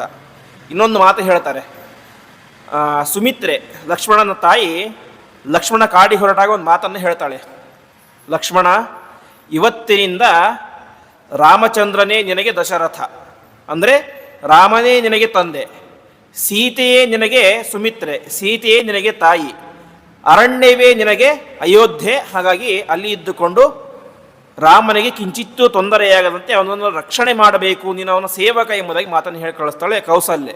ಹೀಗೆ ಅಯೋಧ್ಯಾಕಾಂಡದಲ್ಲಿ ವಿಶೇಷವಾಗಿ ಪ್ರತಿಯೊಬ್ಬರ ತ್ಯಾಗದ ಮಾತುಗಳು, ಕೌಸಲ್ಯೆ ಅಥವಾ ಈ ಸುಮಿತ್ರೆಯಾಗಲಿ, ಭರತ, ಲಕ್ಷ್ಮಣ, ಮುಂದೆ ಕೈಕೇಯಿಯ ಮಾತುಗಳು ಕೂಡ ಅಷ್ಟು ಸುಲಭವಾಗಿ ಪ್ರತಿಯೊಬ್ಬರು ಕೂಡ ವಿಶಿಷ್ಟವಾದಂತಹ ತ್ಯಾಗದ ಮಾತನ್ನು ಹೇಳ್ತಾ ಹೋಗ್ತಾರೆ. ಇಷ್ಟಾದ ಮೇಲೆ 4ನೇ ಶ್ಲೋಕ ಪ್ರಾರಂಭ ಆಗುತ್ತೆ. ದತ್ವಾಸ್ಮೈ ಪಾದುಕೇಸ್ವೇ ಕ್ಷಿತಿಭರಣಕೃತೌ ಪ್ರೇಷ್ಯತಂ ಕಾಕನೇತ್ರಂ ವ್ಯಸ್ಯಾರಾಧ್ಯೋತ್ರಿನಾಂನ ವನಮಥ ಸಮಿತೋ ದಂಡಕಂ ತಾಪಸೇಷ್ಠಂ ಕುರುವನ್ ಹತ್ವಾ ವಿರಾಧಂ ಖಲಕುಲ ದಮನಂ ಯಾಚಿತಾಪಸಾಗ್ರೈಃ ತೇಷಾಂ ದತ್ವಾ ಭಯಂ ಸ್ವಾನ್ ಅಸಿಧನುರಿಶುದ್ಧಿ ಜ್ಞಾನ್ಯಗಸ್ತ್ಯಾಪದಾಪಾಯಾತ್ ಎಂಬುದಾಗಿ ಮುಂದಿನ ಶ್ಲೋಕದಲ್ಲಿ ಹೇಳ್ತಾ ಇದ್ದಾರೆ. ಈ ಶ್ಲೋಕದಲ್ಲಿ ಏನು ಹೇಳ್ತಾ ಇದ್ದಾರೆ ಅಂದರೆ, ಅಲ್ಲಿಂದ ರಾಮನ ಒಂದು ವನವಾಸ ಪ್ರಾರಂಭ ಆಯಿತು. ಯಾಕೆಂದರೆ ಅಲ್ಲಿ ತನಕ ಅವನು ಯಾಗತಾನೆ ಕಾಡಿಗೆ ಬಂದ ತಕ್ಷಣವೇ ಅಲ್ಲಿ ಏನಾಯಿತು, ದಶರಥ ಮಹಾರಾಜ ಸತ್ತು ಹೋದ. ಕೊನೆಗೆ ಭರತ ಬಂದ, ಅವನ ಜೊತೆಗೆ ಸಂವಾದ ಎಲ್ಲವೂ ಕೂಡ ಆಯಿತು. ಇಷ್ಟೆಲ್ಲ ಆದ ನಂತರ ಅವನು ಅಲ್ಲಿ ವಾಸವಾಗಲಿಕ್ಕೆ ಪ್ರಾರಂಭ ಮಾಡ್ತಾನೆ. ವಿಶೇಷವಾಗಿ ಅನೇಕ ರೀತಿಯಾದಂತಹ ದುಷ್ಟ ರಾಕ್ಷಸರೆಲ್ಲ ಆ ಕಾಡಿನಲ್ಲಿ ವಾಸವಾಗಿದ್ದರು. ಅವರೆಲ್ಲರನ್ನೂ ಕೂಡ ಸಂಹಾರ ಮಾಡಿ, ಕಾಡು ಅರಣ್ಯ ಅಂತ ಹೇಳಿದರೆ ಅದು ಪ್ರಶಾಂತವಾದಂತಹ ವಾತಾವರಣ ಎಲ್ಲಿ ಇರುತ್ತೋ ಅದು ಕಾಡು ಅಂತ. ಹಿಂದಿನ ಕಾಲದಲ್ಲಿ ಎಲ್ಲ ಋಷಿಮುನಿಗಳು ತಪಸ್ಸು ಮಾಡಲಿಕ್ಕೆ ಅಂತ ಕಾಡಿಗೆ ಹೋಗ್ತಾ ಇದ್ರು. ದೊಡ್ಡ ದೊಡ್ಡ ರಾಜರು, ಚಕ್ರವರ್ತಿಗಳೆಲ್ಲರೂ ಕೂಡ ತಮಗೆ ವಯಸ್ಸಾದಾಗ ತಮ್ಮ ರಾಜ್ಯದ ಜವಾಬ್ದಾರಿಯನ್ನು ತಮ್ಮ ಮಗನಿಗೆ ಕೊಟ್ಟು ಕಾಡಿಗೆ ಹೋಗ್ತಾ ಇದ್ರು. ಕಾಡಿಗೆ ಯಾಕೆ ಹೋಗ್ತಾ ಇದ್ರು ಅಂತ ಹೇಳಿದ್ರೆ, ಅಲ್ಲಿ ಪ್ರಶಾಂತವಾದಂತಹ ವಾತಾವರಣ ಇರುತ್ತೆ. ಈ ಮನೆಯಲ್ಲಿ ಹೆಂಡತಿ ಮಕ್ಕಳು ಮುಂತಾದಂತಹ ತಾಪತ್ರಯಗಳು, ಅದೇ ರೀತಿಯಾಗಿ ಆಸ್ತಿ ಪಾಸ್ತಿ ಮುಂತಾದಂತಹ ಕಾಟ, ಅಣ್ಣ ತಮ್ಮಂದಿರ ಜಗಳ, ಪ್ರಜೆಗಳ ಅನೇಕ ರೀತಿಯ ಕಷ್ಟಗಳು, ಇದೆಲ್ಲವನ್ನು ನೋಡ್ತಾ ನೋಡ್ತಾ ನೋಡ್ತಾ ಇರಲಿಕ್ಕೆ, ತಪಸ್ಸು ಮಾಡಲಿಕ್ಕೆ ಸಾಧ್ಯ ಆಗೋದಿಲ್ಲ. ಹಾಗಾಗಿ ಕಾಡಿನಲ್ಲಿ ಆದರೆ ಇದ್ಯಾವುದು ಇರೋದಿಲ್ಲ. ಪ್ರಶಾಂತವಾದಂತಹ ವಾತಾವರಣ, ಸುಲಭವಾಗಿ ನೀರು ಸಿಗುತ್ತೆ, ಒಳ್ಳೆ ಪರಿಸರ ಇರುತ್ತೆ, ಸ್ವಚ್ಛಂದವಾದಂಥ ಗಾಳಿ ಇರುತ್ತೆ, ಒಳ್ಳೆ ಹಣ್ಣು ಹಂಪಲು ಎಲ್ಲ ಸಿಗುತ್ತೆ. ಹಾಗಾಗಿ ಅಲ್ಲೇ ಇದ್ದು ಬಿಡಬೇಕು ಅಂತ ಹೋಗ್ತಾ ಇದ್ರು. ಆದರೆ ಈ ದಂಡಕಾರಣ್ಯ ಇಲ್ಲಿ ಏನಾಗಿತ್ತು ಅಂತ ಹೇಳಿದ್ರೆ, ಅನೇಕ ರೀತಿಯಾದಂಥ ದೊಡ್ಡ ದೊಡ್ಡ ರಾಕ್ಷಸರೆಲ್ಲರೂ ಕೂಡ ಅಲ್ಲಿ ವಾಸವಾಗಿ ಋಷಿಗಳಿಗೆ ತಪಸ್ಸಿಗೆ ವಿಘ್ನವನ್ನು ಮಾಡ್ತಾ ಇದ್ರು. ಹಾಗಾಗಿ ರಾಮಚಂದ್ರ ದೇವರು ಹೋಗಿ ಅಲ್ಲಿದ್ದಂತಹ ಎಲ್ಲ ರಾಕ್ಷಸರನ್ನು ಕೂಡ ಸಂಹಾರವನ್ನು ಮಾಡಿ, ವಿಶೇಷವಾಗಿ ಅಲ್ಲಿ ಇದ್ದಂತಹ ಎಲ್ಲ ಋಷಿಮುನಿಗಳಿಗೆ ತಪಸ್ಸು ಮಾಡಲಿಕ್ಕೆ ಯಾವ ರೀತಿಯಾದ ಪ್ರಶಾಂತವಾದಂಥ ವಾತಾವರಣ ಬೇಕೋ ಅದೆಲ್ಲವನ್ನು ಕೂಡ ನಿರ್ಮಾಣ ಮಾಡಿ ಕೊಡ್ತಾರೆ. ಈ ರೀತಿಯಾಗಿ ರಾಮ ಚೆನ್ನಾಗಿ ವಾಸವಾಗಿ ಇರ್ತಾನೆ. ಈ ಸಂದರ್ಭದಲ್ಲಿ ಏನಾಗುತ್ತೆ ಅಂತ ಹೇಳಿದರೆ, ಒಬ್ಬ ಕುರಂಗಾಸುರ ಎಂಬಂತಹ ಒಬ್ಬ ರಾಕ್ಷಸ, ಆ ಕುರಂಗಾಸುರ ಎಂಬಂತಹ ರಾಕ್ಷಸ ಅವನು ಕಾಗೆ ರೂಪದಲ್ಲಿ ಇದ್ದ. ಆ ಕಾಗೆ ರೂಪದಲ್ಲಿ ಇರ್ತಾನೆ. ಅವನೇನು ಮಾಡ್ತಾನೆ, ಒಂದು ದಿವಸ ಈ ಸೀತಾದೇವಿ ಬೆಳಗಿನ ಕಾಲದಲ್ಲಿ ಏನೋ ಒಂದು ತನ್ನ ಪೂಜೆಯನ್ನು ಮಾಡ್ತಾ ಇರ್ತಾಳೆ. ಆ ಸಂದರ್ಭದಲ್ಲಿ ಯಾವ ರಾಕ್ಷಸ ಬಂದು ಅವಳಿಗೆ ಹಿಂಸೆಯನ್ನು ಮಾಡಲಿಕ್ಕೆ ಶುರು ಮಾಡ್ತಾನೆ, ಇರೋದು ಕಾಗೆಯ ರೂಪದಲ್ಲಿ. ಆವಾಗ ರಾಮದೇವರು ಏನು ಮಾಡ್ತಾರೆ, ಒಂದು ತೃಣ ಅಂದರೆ ಒಂದು ಹುಲ್ಲು ಕಡ್ಡಿಯನ್ನು ಅಭಿಮಂತ್ರಣೆ ಮಾಡಿ ಅವನ ಮೇಲೆ ಪ್ರಯೋಗವನ್ನು ಮಾಡ್ತಾರೆ. ಈ ರೀತಿಯಾಗಿ ಪ್ರಯೋಗ ಮಾಡಿದಾಗ ವಾಸ್ತವಿಕವಾಗಿ ಅದರಲ್ಲಿ ಜೀವದ್ವಯ ವೇಷ ಇತ್ತು. ಒಂದು ಜಯಂತ ಅಂದರೆ ಇಂದ್ರನ ಮಗನಾದಂತಹ ಜಯಂತ, ಇನ್ನೊಂದು ಆ ಅಸುರ ಇದ್ದ. ಆವಾಗ ಅದರ ಮೇಲೆ ಬಾಣವನ್ನು ಪ್ರಯೋಗ ಮಾಡ್ತಾರೆ. ಪ್ರಯೋಗ ಮಾಡಿ ಆ ಕಣ್ಣಿನಲ್ಲಿ ಕುರಂಗಾಸುರ ಎಂಬಂದ ಇರ್ತಾನಂತೆ. ಬಂದಂತೂ ಕಾಗೆಯ ರೂಪ. ರಾಮದೇವರು ಪ್ರಯೋಗ ಮಾಡಿದ್ದು ಕಣ್ಣಿನ ಮೇಲೆ ಮಾತ್ರ ಯಾಕೆ ಪ್ರಯೋಗ ಮಾಡಿದರು ಅಂತ ಹೇಳಿದ್ರೆ, ಆ ಕಣ್ಣಿನಲ್ಲಿ ಕುರಂಗಾಸುರ ಇದ್ದ ಅಂತೆ. ಹಾಗಾಗಿ ಆ ಕಣ್ಣಿನಲ್ಲಿದ್ದಂತಹ ಕುರಂಗಾಸುರನನ್ನು ಸಂಹಾರ ಮಾಡ್ತಾರೆ. ಮುಂದೆ ಅದರಿಂದ ಯಾವ ಜಯಂತ ಎದ್ದು ಬರ್ತಾನೆ, ಜಯಂತ ಎದ್ದು ಬಂದಾಗ ಅವನಿಗೆ ಅನುಗ್ರಹವನ್ನು ಮಾಡಿ ಪುನಃ ತನ್ನ ಅವನ ಲೋಕಕ್ಕೆ ಕಳಿಸಿಕೊಟ್ಟು ಬಿಡ್ತಾನೆ. ಹೀಗೆ ಅನೇಕ ರಾಕ್ಷಸರ ಸಂಹಾರ, ಅದೇ ರೀತಿಯಾಗಿ ಅನೇಕ ಭಕ್ತರ ಉದ್ಧಾರ, ಇವೆಲ್ಲವನ್ನು ಕೂಡ ರಾಮದೇವರು ಕಾಡಿನಲ್ಲಿ ಮಾಡ್ತಾ ಇರ್ತಾರೆ. ಈ ಸಂದರ್ಭದಲ್ಲಿ ವಾಲ್ಮೀಕಿಗಳೊಂದು ಮಾತನ್ನು ಹೇಳ್ತಾರೆ. ಒಬ್ಬ ವ್ಯಕ್ತಿ ಅಂದರೆ ರಾಜನಾದಂತಹ ವ್ಯಕ್ತಿಗೆ ತಾನು ರಾಜ್ಯದಲ್ಲಿ ಇದ್ದಾಗ ಪ್ರಧಾನವಾದಂತಹ ಕರ್ತವ್ಯ ಅಂತ ಹೇಳಿದ್ರೆ, ತನ್ನ ರಾಜ್ಯದ ಪ್ರಜೆಗಳನ್ನು ಚೆನ್ನಾಗಿ ರಕ್ಷಣೆ ಮಾಡಬೇಕು, ಅವರಿಗೆ ಒಳ್ಳೆಯದನ್ನು ಮಾಡಬೇಕು ಅಂತ. ಅಂದರೆ ಅವರ ಕಷ್ಟಗಳನ್ನು ಪರಿಹಾರ ಮಾಡಬೇಕು, ಅವರಿಗೆ ಒಳ್ಳೆಯದನ್ನು ಮಾಡಬೇಕು. ಇದು ರಾಜನ ಕರ್ತವ್ಯ. ರಾಮ ಈಗ ಕಾಡಿನಲ್ಲಿ ಇದ್ದಾನೆ. ಅದಕ್ಕೆ ವಾಲ್ಮೀಕಿಗಳು ಹೇಳ್ತಾರೆ, ರಾಮನಿಗೆ ಅಯೋಧ್ಯೆ ಬೇರೆ ಅಂತ ಅನಿಸ್ಲೇ ಇಲ್ಲ, ಕಾಡು ಬೇರೆ ಅಂತ ಅನಿಸ್ಲೇ ಇಲ್ಲ ಅಂತ.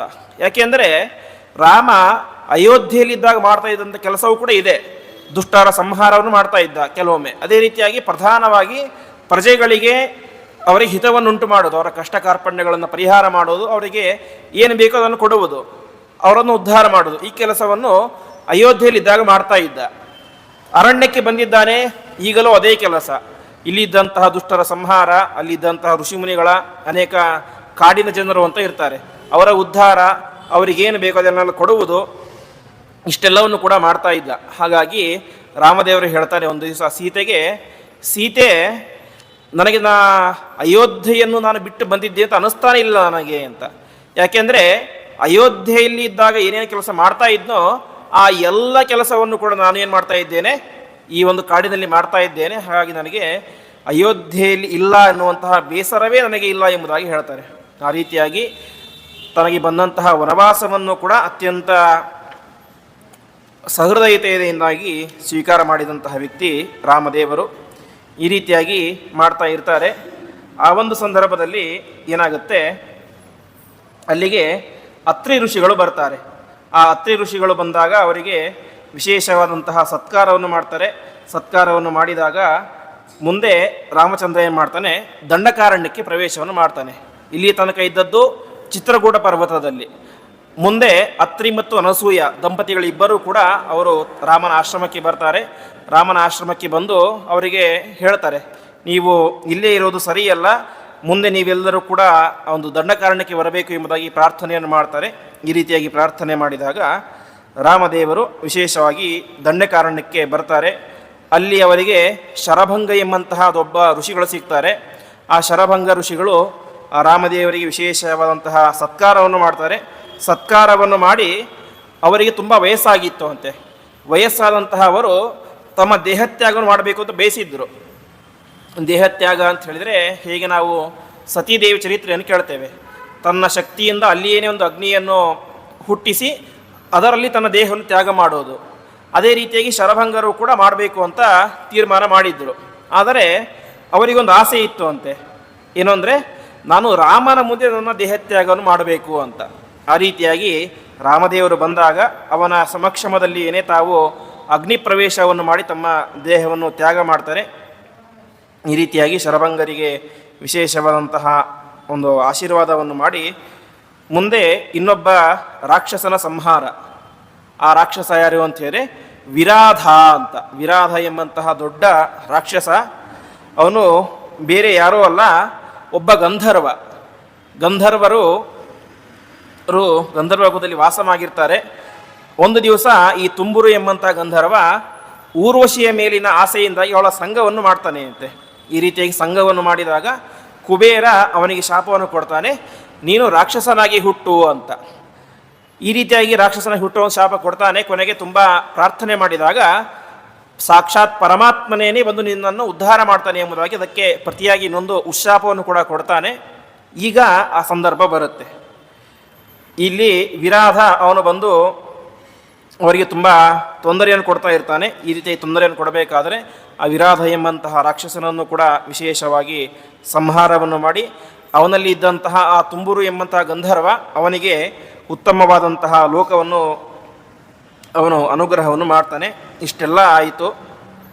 ಮುಂದೆ ಆ ದಂಡಕಾರಣ್ಯದಲ್ಲಿ ವಾಸವಾಗಿದ್ದಂತಹ ಅನೇಕ ಋಷಿಮುನಿಗಳೆಲ್ಲರೂ ಕೂಡ ತಾಪಸಾಗ್ರೈಹಿ ಯಾಚಿತಃ, ಶ್ರೇಷ್ಠ ಋಷಿಗಳು ಬಂದು ಪ್ರಾರ್ಥನೆ ಮಾಡ್ತಾರೆ ಅಂತೆ. ಏನಂತ ಹೇಳಿದ್ರೆ, ನೀನು ಖಲಕುಲ ದಮನಂ, ಎಲ್ಲ ದುಷ್ಟರನ್ನು ಕೂಡ ಸಂಹಾರ ಮಾಡಬೇಕು ಅಂತ. ಅದರಲ್ಲಿ ಅವರು ಪ್ರಧಾನವಾಗಿ ಹೇಳೋದು ಆ ರಾವಣ, ಕುಂಭಕರ್ಣ ಮುಂತಾದಂತಹ ಮಹಾಭಯಾನಕರವಂತಹ ರಾಕ್ಷಸರಿದ್ದಾರೆ, ಅವರೆಲ್ಲರನ್ನೂ ಕೂಡ ನೀನು ಸಂಹಾರ ಮಾಡಿ ನಮಗೆ ಒಳಿತನ್ನು ಮಾಡಬೇಕು ಎಂಬುದಾಗಿ ಎಲ್ಲ ಋಷಿಮುನಿಗಳು ಕೂಡ ಬಂದು ಪ್ರಾರ್ಥನೆ ಮಾಡ್ತಾರೆ. ಹಾಗಾಗಿ ರಾಮದೇವರು ರಾವಣನನ್ನು ಸಂಹಾರ ಮಾಡಿದ್ದು ಕೇವಲ ತನ್ನ ಹೆಂಡತಿಯನ್ನು ಅಪಹಾರ ಮಾಡಿದ ಅನ್ನೋ ಒಂದೇ ಕಾರಣಕ್ಕೆ ಮಾತ್ರ ಅಲ್ಲ, ಎಲ್ಲ ಸಜ್ಜನರು ಕೂಡ ಬಂದು ಪ್ರಾರ್ಥನೆ ಮಾಡಿದ್ದರು ರಾವಣನನ್ನು ಸಂಹಾರ ಮಾಡಬೇಕು ಅಂತ. ಅಷ್ಟು ಮಾತ್ರ ಅಲ್ಲ, ಅವರು ಪ್ರಾರ್ಥನೆ ಮಾಡಿ ಎಲ್ಲ ಋಷಿಗಳು ಕೂಡ ರಾಮದೇವರಿಗೆ ಅನೇಕ ವಿಧವಾದಂತಹ ಆಯುಧಗಳನ್ನು ಕೊಡ್ತಾರೆ ಅಂತೆ. ಒಳ್ಳೆಯ ಧನುಸ್ಸು, ಒಳ್ಳೆಯ ಬಿಲ್ಲು, ಬಾಣ, ಅದೇ ರೀತಿಯಾಗಿ ಅಕ್ಷಯ ಬತ್ತಳಿಕೆ ಅಂತ ಹೇಳಿ ಎಷ್ಟು ಬಾಣಗಳನ್ನು ತೆಗಿತಾ ಇದ್ದರೂ ಕೂಡ ಬಿಲ್ಲುಗಳು ಹಾಗೆ ತುಂಬ್ತಾ ಇರ್ತವೆ. ಆ ರೀತಿಯಾದಂಥ ಬತ್ತಳಿಕೆಗಳು ಎಲ್ಲವನ್ನು ಕೂಡ ಕೊಟ್ಟು ಅಗಸ್ತ್ಯ ಋಷಿಗಳು ವಿಶೇಷವಾಗಿ ಅವನಿಗೆ ರಾಮದೇವರಿಗೆ ಉಪದೇಶವನ್ನು ಮಾಡ್ತಾರೆ. ರಾವಣನನ್ನು ಸಂಹಾರ ಮಾಡಲಿಕ್ಕೆ ಸಾಮರ್ಥ್ಯ ಇರುವಂತಹ ಏಕೈಕ ವ್ಯಕ್ತಿ ಅಂತ ಹೇಳಿ ನೀನೊಬ್ಬನೇನೆ. ಹಾಗಾಗಿ ನೀನು ಅವನನ್ನು ಸಂಹಾರ ಮಾಡಬೇಕು ಎಂಬುದಾಗಿ ಈ ರೀತಿಯಾಗಿ ಎಲ್ಲ ಋಷಿಮುನಿಗಳು ಕೂಡ ವಿಶೇಷವಾಗಿ ರಾಮದೇವರ ಹತ್ತಿರ ತಾವು ತಮ್ಮ ಒಂದು ಅಭಿಪ್ರಾಯವನ್ನು ತಿಳಿಸಿ ವಿಶೇಷವಾದಂತಹ ಒಂದು ಬಿಲ್ಲು, ಬಾಣ ಮತ್ತು ಅಕ್ಷಯ ಬತ್ತಳಿಕೆ ಅದನ್ನೆಲ್ಲ ಕೊಟ್ಟು ರಾಮದೇವರ ಹತ್ತಿರ ಈ ರೀತಿಯಾಗಿ ಸಂಹಾರವನ್ನು ಮಾಡಬೇಕು ಅಂತ ಪ್ರಾರ್ಥನೆ ಮಾಡ್ತಾರೆ. ಇಷ್ಟು ಅಂಶಗಳನ್ನು ಅಂದರೆ ಆ ಒಂದು ಕಾಗೆಯ ರೂಪದಲ್ಲಿ ಇದ್ದಂತಹ ಕುರಂಗಾಸುರನ ಸಂಹಾರ ಮತ್ತು ಎಲ್ಲ ಋಷಿಮುನಿಗಳು ಕೂಡ ಬಂದು ಮಾಡಿದಂತಹ ಪ್ರಾರ್ಥನೆ, ಇಷ್ಟು ಅಂಶಗಳನ್ನು ರಾಯರು ಒಂದು ಶ್ಲೋಕದಲ್ಲಿ ತಿಳಿಸಿಕೊಡ್ತಾರೆ. ಮುಂದೆ 5ನೇ ಶ್ಲೋಕ. ಆಸೀನ ಪಂಚವಟ್ಯಾಂ ಅಕುರುತ ವಿಕೃತಾಂ ರಾಕ್ಷಸೀಂ ಯೋ ದ್ವಿಸಪ್ತ ಕ್ರವ್ಯಾದಾನಪ್ಯನೇಕ ನತಕರಮವಧಿ ದೂಷಣಂ ಚ ತ್ರಿಶೀರ್ಷಂ ಮಾರೀಚಂ ಮಾರ್ಗರೂಪಂ ದಶನವದನ ಹೃತಾಂ ಆಕೃತಿಂ ಭೂಮಿಜಾಯಾ ಅನ್ವಿಷನ್ನಾರ್ಥಗೃಧ್ರಂ ಸ್ವಗತಿ ಮತನಯನ್ ಮಾಮವೇತ್ ಘ್ರನ್ ಕಬಂಧಂ ಎಂಬುದಾಗಿ ರಾಮಚಂದ್ರ ದೇವರು ಅಲ್ಲಿ ವಾಸವಾಗಿರ್ತಾರೆ.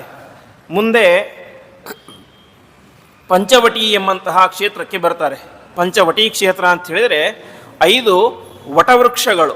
ವಟವೃಕ್ಷ ಅಂತ ಆಲದ ಮರ ಇರುವಂತಹ ಒಳ್ಳೆಯ ದಿವ್ಯ ಸನ್ನಿಧಾನ ಪಂಚವಟಿ ಕ್ಷೇತ್ರ. ಆ ಕ್ಷೇತ್ರಕ್ಕೆ ಬರ್ತಾರೆ.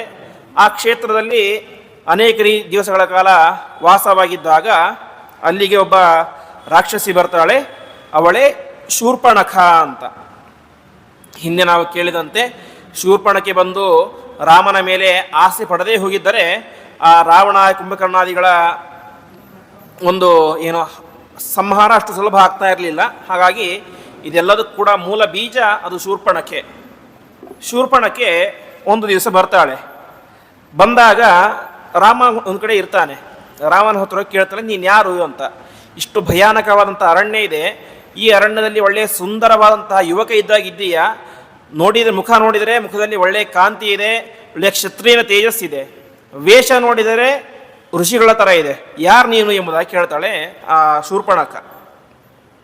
ಆವಾಗ ರಾಮ ಹೇಳ್ತಾನೆ, ನಾನು ಈ ರೀತಿಯಾಗಿ ವನವಾಸಕ್ಕೆ ಬಂದಿದ್ದೇನೆ ಅಂತ. ಆವಾಗ ರಾಮ ಕೇಳ್ತಾನೆ, ನೀನು ಯಾರು ಅಂತ. ಆವಾಗ ಶೂರ್ಪಣಖ ಹೇಳ್ತಾಳೆ, ನಾನು ಹೀಗೆ ರಾವಣೇಶ್ವರನ ತಂಗಿ, ನನ್ನ ಹೆಸರು ಶೂರ್ಪಣಖ ಅಂತ, ನಾನು ತುಂಬ ಸುಂದರವಾದಂಥ ರೂಪ ಇದೆ ನನಗೆ, ಹಾಗಾಗಿ ನಾನು ನಿನ್ನನ್ನು ತುಂಬ ಇಷ್ಟಪಟ್ಟಿದ್ದೇನೆ, ನಿನ್ನನ್ನು ಮದುವೆ ಆಗಬೇಕು ಅಂತ. ಈ ರೀತಿಯಾಗಿ ಹೇಳಿದಾಗ ರಾಮ ಒಂದು ಮಾತನ್ನು ಹೇಳ್ತಾನೆ, ಇಲ್ಲ, ನನಗೆ ಈಗಾಗಲೇ ಇನ್ನೊಬ್ಬಳು ಹೆಂಡತಿ ಇದ್ದಾಳೆ ಅಂತ. ಅಹಮೇವಾನು ರೂಪಾತೆ ಭಾರ್ಯ ರೂಪೇಣ ಪಶ್ಚಿಮಾಮ್ ಅಂತ ಮುಂದೆ ಒಂದು ಮಾತನ್ನು ಹೇಳ್ತಾಳೆ. ರಾಮ ಹೇಳ್ತಾನೆ, ಇಲ್ಲ, ನನಗೆ ಈಗಾಗಲೇ ಮದುವೆ ಆಗಿಬಿಟ್ಟಿದೆ.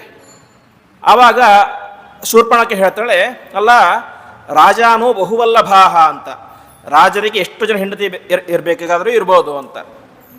ನಾವು ದಶರಥನ ಕಥೆಯನ್ನೇ ಕೇಳ್ತೇವೆ, 353 ಜನ ಹೆಂಡತಿಯರು, ಹಾಗಾಗಿ ನಿನಗಿರೋದು ಒಬ್ಬಳೇ ಹೆಂಡತಿ, ಯಾಕೆ ಚಿಂತೆ ಮಾಡ್ತೀಯ, ನನ್ನನ್ನು ಮದುವೆ ಮಾಡ್ಕೊಂಡ್ಬಿಡು ಅಂತ.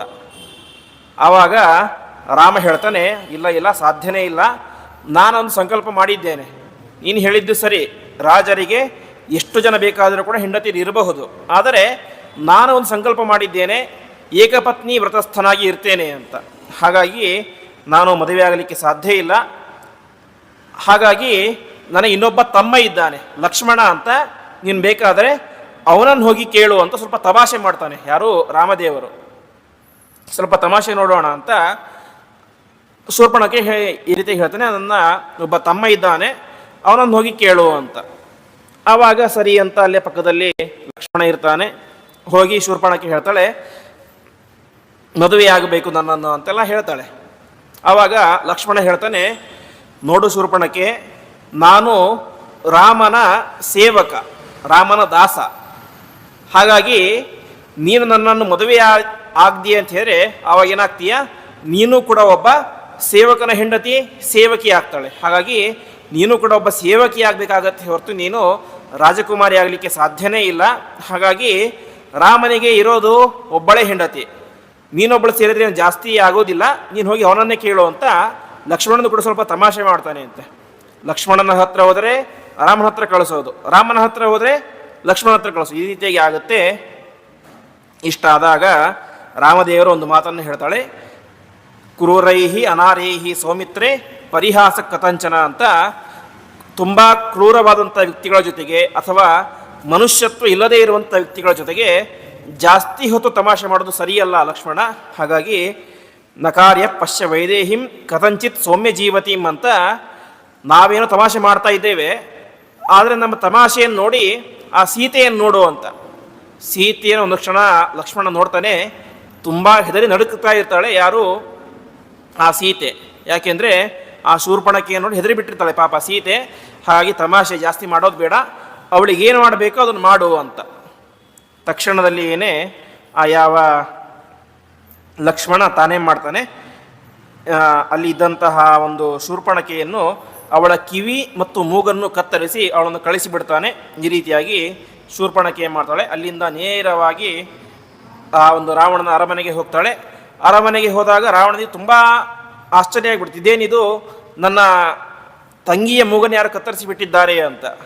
ಯಾಕೆ, ಏನಾಯಿತು ಅಂತ ಕೇಳಿದಾಗ ಆ ಶೂರ್ಪಣಖೆ ಹೇಳ್ತಾಳೆ, ಹೀಗೆ ಕಾಡಿನಲ್ಲಿ ರಾಮ ಲಕ್ಷ್ಮಣ ಸೀತೆ ಅಂತ ಬಂದಿದ್ದಾರೆ, ಆ ಸೀತೆ ಅತ್ಯಂತ ಸುಂದರವಾಗಿ ಇದ್ದಾಳೆ, ಅವಳ ಮೈದುನನಾದಂತಹ ಯಾವ ಲಕ್ಷ್ಮಣ ನನಗೆ ಈ ರೀತಿಯಾಗಿ ಮಾಡಿದ್ದಾನೆ, ಹಾಗಾಗಿ ನೀನು ಏನು ಮಾಡ್ತೀಯೋ ಗೊತ್ತಿಲ್ಲ, ನೀನು ಆ ಸೀತೆಯನ್ನು ವಿವಾಹವಾಗಬೇಕು ಅಂತ. ಇಲ್ಲಿ ವಾಸ್ತವಿಕವಾಗಿ ಸೀತೆ ತಪ್ಪು ಏನಿಲ್ಲ. ಆ ಶೂರ್ಪಣಖೆ ನಿಜವಾಗಿ ಹೇಳಬೇಕಾಗಿದ್ದೇನು, ಲಕ್ಷ್ಮಣ ನನ್ನ ಮೂಗನ್ನು ಕತ್ತರಿಸಿದ್ದಾನೆ, ಹಾಗಾಗಿ ಅವನಿಗೇನಾದರೂ ಮಾಡು ಅಥವಾ ರಾಮನಿಗೇನಾದರೂ ಮಾಡು ಅಂತ. ಆದರೆ ಅವಳು ಇದನ್ನು ಹೇಳಿದಳು, ಇನ್ನೊಂದು ಹೆಜ್ಜೆ ಮುಂದೆ ಹೋಗಿ ಸೀತೆಯ ಬಗ್ಗೆ ಹೇಳಲಿಕ್ಕೆ ಶುರು ಮಾಡಿದಳು. ಸೀತೆ ಅತ್ಯಂತ ಸುಂದರವಾಗಿದ್ದಾಳೆ, ಇಡೀ ಜಗತ್ತಿನಲ್ಲಿ ಅಂತಹ ಸುಂದರವಾದಂಥ ಹೆಣ್ಣನ್ನು ನಾನು ನೋಡೇ ಇಲ್ಲ, ಅಷ್ಟು ಸುಂದರವಾದಂತಹ ಹೆಣ್ಣು ಅಂತ ಹೇಳಿದ್ರೆ ಅದು ಸೀತಾದೇವಿ. ಹಾಗಾಗಿ ನೀನೇನು ಮಾಡ್ತೀಯೋ ಗೊತ್ತಿಲ್ಲ, ಅವಳಿಗೆ ಈಗಾಗಲೇ ಮದುವೆ ಆಗಿದೆ, ಮದುವೆ ಆಗಿದ್ದರೂ ಕೂಡ ನೀನು ಅವಳೊಟ್ಟಿಗೆ ಮದುವೆ ಆಗಲೇಬೇಕು, ಇದೇ ನನ್ನ ಆಸೆ ಅಂತ ಶೂರ್ಪಣಖಿ ರಾವಣನ ಹತ್ರ ಹೇಳ್ತಾಳೆ. ರಾವಣನಿಗೆ ತನ್ನ ತಂಗಿಯನ ಕಡೆ ತುಂಬ ಪ್ರೀತಿ ಇರುತ್ತೆ. ಹಾಗಾಗಿ ಸರಿ ಅಂತ ಒಪ್ಕೊಳ್ತಾನೆ. ಈ ರೀತಿಯಾಗಿ ಸೀತಾಪಹರಣಕ್ಕೆ ಬೇಕಾದಂತಹ ಮೊದಲ ಬೀಜಕ್ಷೇಪ ಆಗಿದ್ದು ಇಲ್ಲಿ ಈ ರೀತಿಯಾಗಿ ಆಗುತ್ತೆ. ಮುಂದೆ ಆ ಖರದೂಷಣ ಎಂಬಂತಹ ಅನೇಕ ಜನ ರಾಕ್ಷಸರು ಬರ್ತಾರೆ. ಆ ರಾವಣ ಕಳಿಸಿಕೊಡ್ತಾನೆ. ಆ ಖರದೂಷಣ ಮುಂತಾದಂತಹ ಎಲ್ಲ ವಿಧವಾದಂತಹ ರಾಕ್ಷಸರನ್ನು ಕೂಡ ವಿಶೇಷವಾಗಿ ರಾಮದೇವರು ಮತ್ತು ಲಕ್ಷ್ಮಣ ದೇವರು ಎಲ್ಲರೂ ಕೂಡ ಸಂಹಾರ ಮಾಡಿ ಹಾಕ್ತಾರೆ. ಈ ರೀತಿಯಾಗಿ ಆಗುತ್ತೆ. ಆವಾಗ ಅಲ್ಲಿ ಇದ್ದಂತಹ ಯಾವ ರಾವಣನಿಗೆ ವಿಚಾರ ಗೊತ್ತಾಗುತ್ತೆ, ಆ ಖರದೂಷಣ ಎಲ್ಲ ರಾಕ್ಷಸರನ್ನು ಕೂಡ ರಾಮದೇವರು ಸಂಹಾರ ಮಾಡಿ ಹಾಕಿದ್ದಾರೆ ಅಂತ. ಆವಾಗ ಅವನೊಂದು ತೀರ್ಮಾನವನ್ನು ಮಾಡ್ತಾನೆ. ರಾಮದೇವರ ಮೇಲೆ ಯುದ್ಧ ಮಾಡಿ ಗೆಲ್ಲುವುದಕ್ಕೆ ಯಾರಿಗೂ ಕೂಡ ಸಾಮರ್ಥ್ಯ ಇಲ್ಲ, ಹಾಗಾಗಿ ಏನಾದರೂ ಮೋಸವನ್ನು ಮಾಡಿ ಸೀತೆಯನ್ನು ಅಪಹಾರ ಮಾಡಬೇಕು ಅಂತ ತೀರ್ಮಾನ ಮಾಡ್ತಾನೆ. ಇಷ್ಟಾದ ನಂತರ ತಾನು ಒಂದು ತೀರ್ಮಾನವನ್ನು ಮಾಡ್ತಾನೆ. ಏನಂತ ಹೇಳಿದರೆ, ತನ್ನ ಸೇವಕನಾದಂಥ ಮಾರೀಚನನ್ನು ಕರೀತಾನೆ. ಈ ಮಾರೀಚ ಯಾರು? ಹಿಂದೆ ವಿಶ್ವಾಮಿತ್ರರ ಯಜ್ಞಕ್ಕೆ ವಿಘ್ನವನ್ನುಂಟು ಮಾಡಿದಂಥವ್ರು ಸುಬಾಹು ಮತ್ತು ಮಾರೀಚ. ಸುಬಾಹುವಿನ ಸಂಹಾರ ಆಗಿತ್ತು, ಮಾರೀಚ ಹಾಗೇ ಇದ್ದ. ಹೀಗೆ ಇಷ್ಟೆಲ್ಲ ಆಗುತ್ತೆ. ಕೊನೆಗೆ ಅವನನ್ನು ಕರೀತಾನೆ, ಮಾರೀಚನನ್ನು ಕರೆದು ರಾವಣ ಹೇಳ್ತಾನೆ, ನೀನೇನು ಮಾಡ್ತೀಯೋ ಗೊತ್ತಿಲ್ಲ, ಕಾಡಿನಲ್ಲಿ ಒಬ್ಬ ಹೆಣ್ಣು ವಾಸವಾಗಿದ್ದಾಳೆ, ಅವಳನ್ನು ಅಪಹಾರ ಮಾಡಬೇಕು ನಾನು ಅಂದ್ಕೊಂಡಿದ್ದೇನೆ, ನೀನು ಅದಕ್ಕೆ ಸಹಾಯ ಮಾಡಬೇಕು ಅಂತ. ಅದಕ್ಕೆ ಒಪ್ಕೊಳ್ತಾನೆ ಯಾರು? ಮಾರೀಚ. ಅವಳು ಯಾರು ಅಂತ ಕೇಳ್ತಾನೆ. ಹೀಗೆ ಸೀತೆ ಅಂತ, ಅವಳು ರಾಮನ ಹೆಂಡತಿ ಅಂತ. ಯಾವಾಗ ರಾಮದೇವರ ಹೆಸರನ್ನು ಮಾರೀಚ ಕೇಳ್ತಾನೋ ತಕ್ಷಣ ನಡಗಿ ಹೋಗಿಬಿಡ್ತಾನೆ ಅಂತೆ. ಯಾಕೆಂದರೆ ಅವನಿಗೆ ರಾಮದೇವರ ಬಾಣದ ಮಹತ್ವ ಏನೋದ್ರ ಶಕ್ತಿ ಎಂದು ಗೊತ್ತಿತ್ತು. ರಾಮದೇವರು ಒಂದು ಬಾಣವನ್ನು ಹೊಡೆದರೆ ಅಷ್ಟು ದೂರ ಬಂದು ಬಿದ್ದಿದ್ದ. ಹಾಗಾಗಿ ರಾಮದೇವರ ಸಹವಾಸಕ್ಕೆ ನಾನು ಹೋಗಲಿಕ್ಕೆ ಸಾಧ್ಯನೇ ಇಲ್ಲ, ನೀನು ಬೇರೆ ಏನಾದರೂ ಹೇಳಿ ಎಲ್ಲವನ್ನು ಕೂಡ ಮಾಡ್ತೇನೆ, ರಾಮದೇವರ ಹೆಂಡತಿಯನ್ನು ಅಪಹಾರ ಮಾಡಲಿಕ್ಕೆ ನಾನು ಸಹಾಯ ಮಾಡಲಿಕ್ಕೆ ಸಾಧ್ಯನೇ ಇಲ್ಲ ಅಂತ ಖಡಾಖಂಡಿತವಾಗಿ ಯಾವ ಮಾರೀಚ ಹೇಳಿಬಿಡ್ತಾನೆ. ಈ ರೀತಿಯಾಗಿ ಹೇಳಿದಾಗ ರಾವಣ ಒಂದು ಮಾತನ್ನು ಹೇಳ್ತಾನೆ, ಮಾರೀಚ, ನಿನಗೇನಾದರೂ ಬುದ್ಧಿ ಸರಿ ಇದೆಯಾ ಅಂತ. ನೀನು ಯಾರ ಹತ್ರ ಮಾತಾಡ್ತಾ ಇದ್ದೀಯಾ?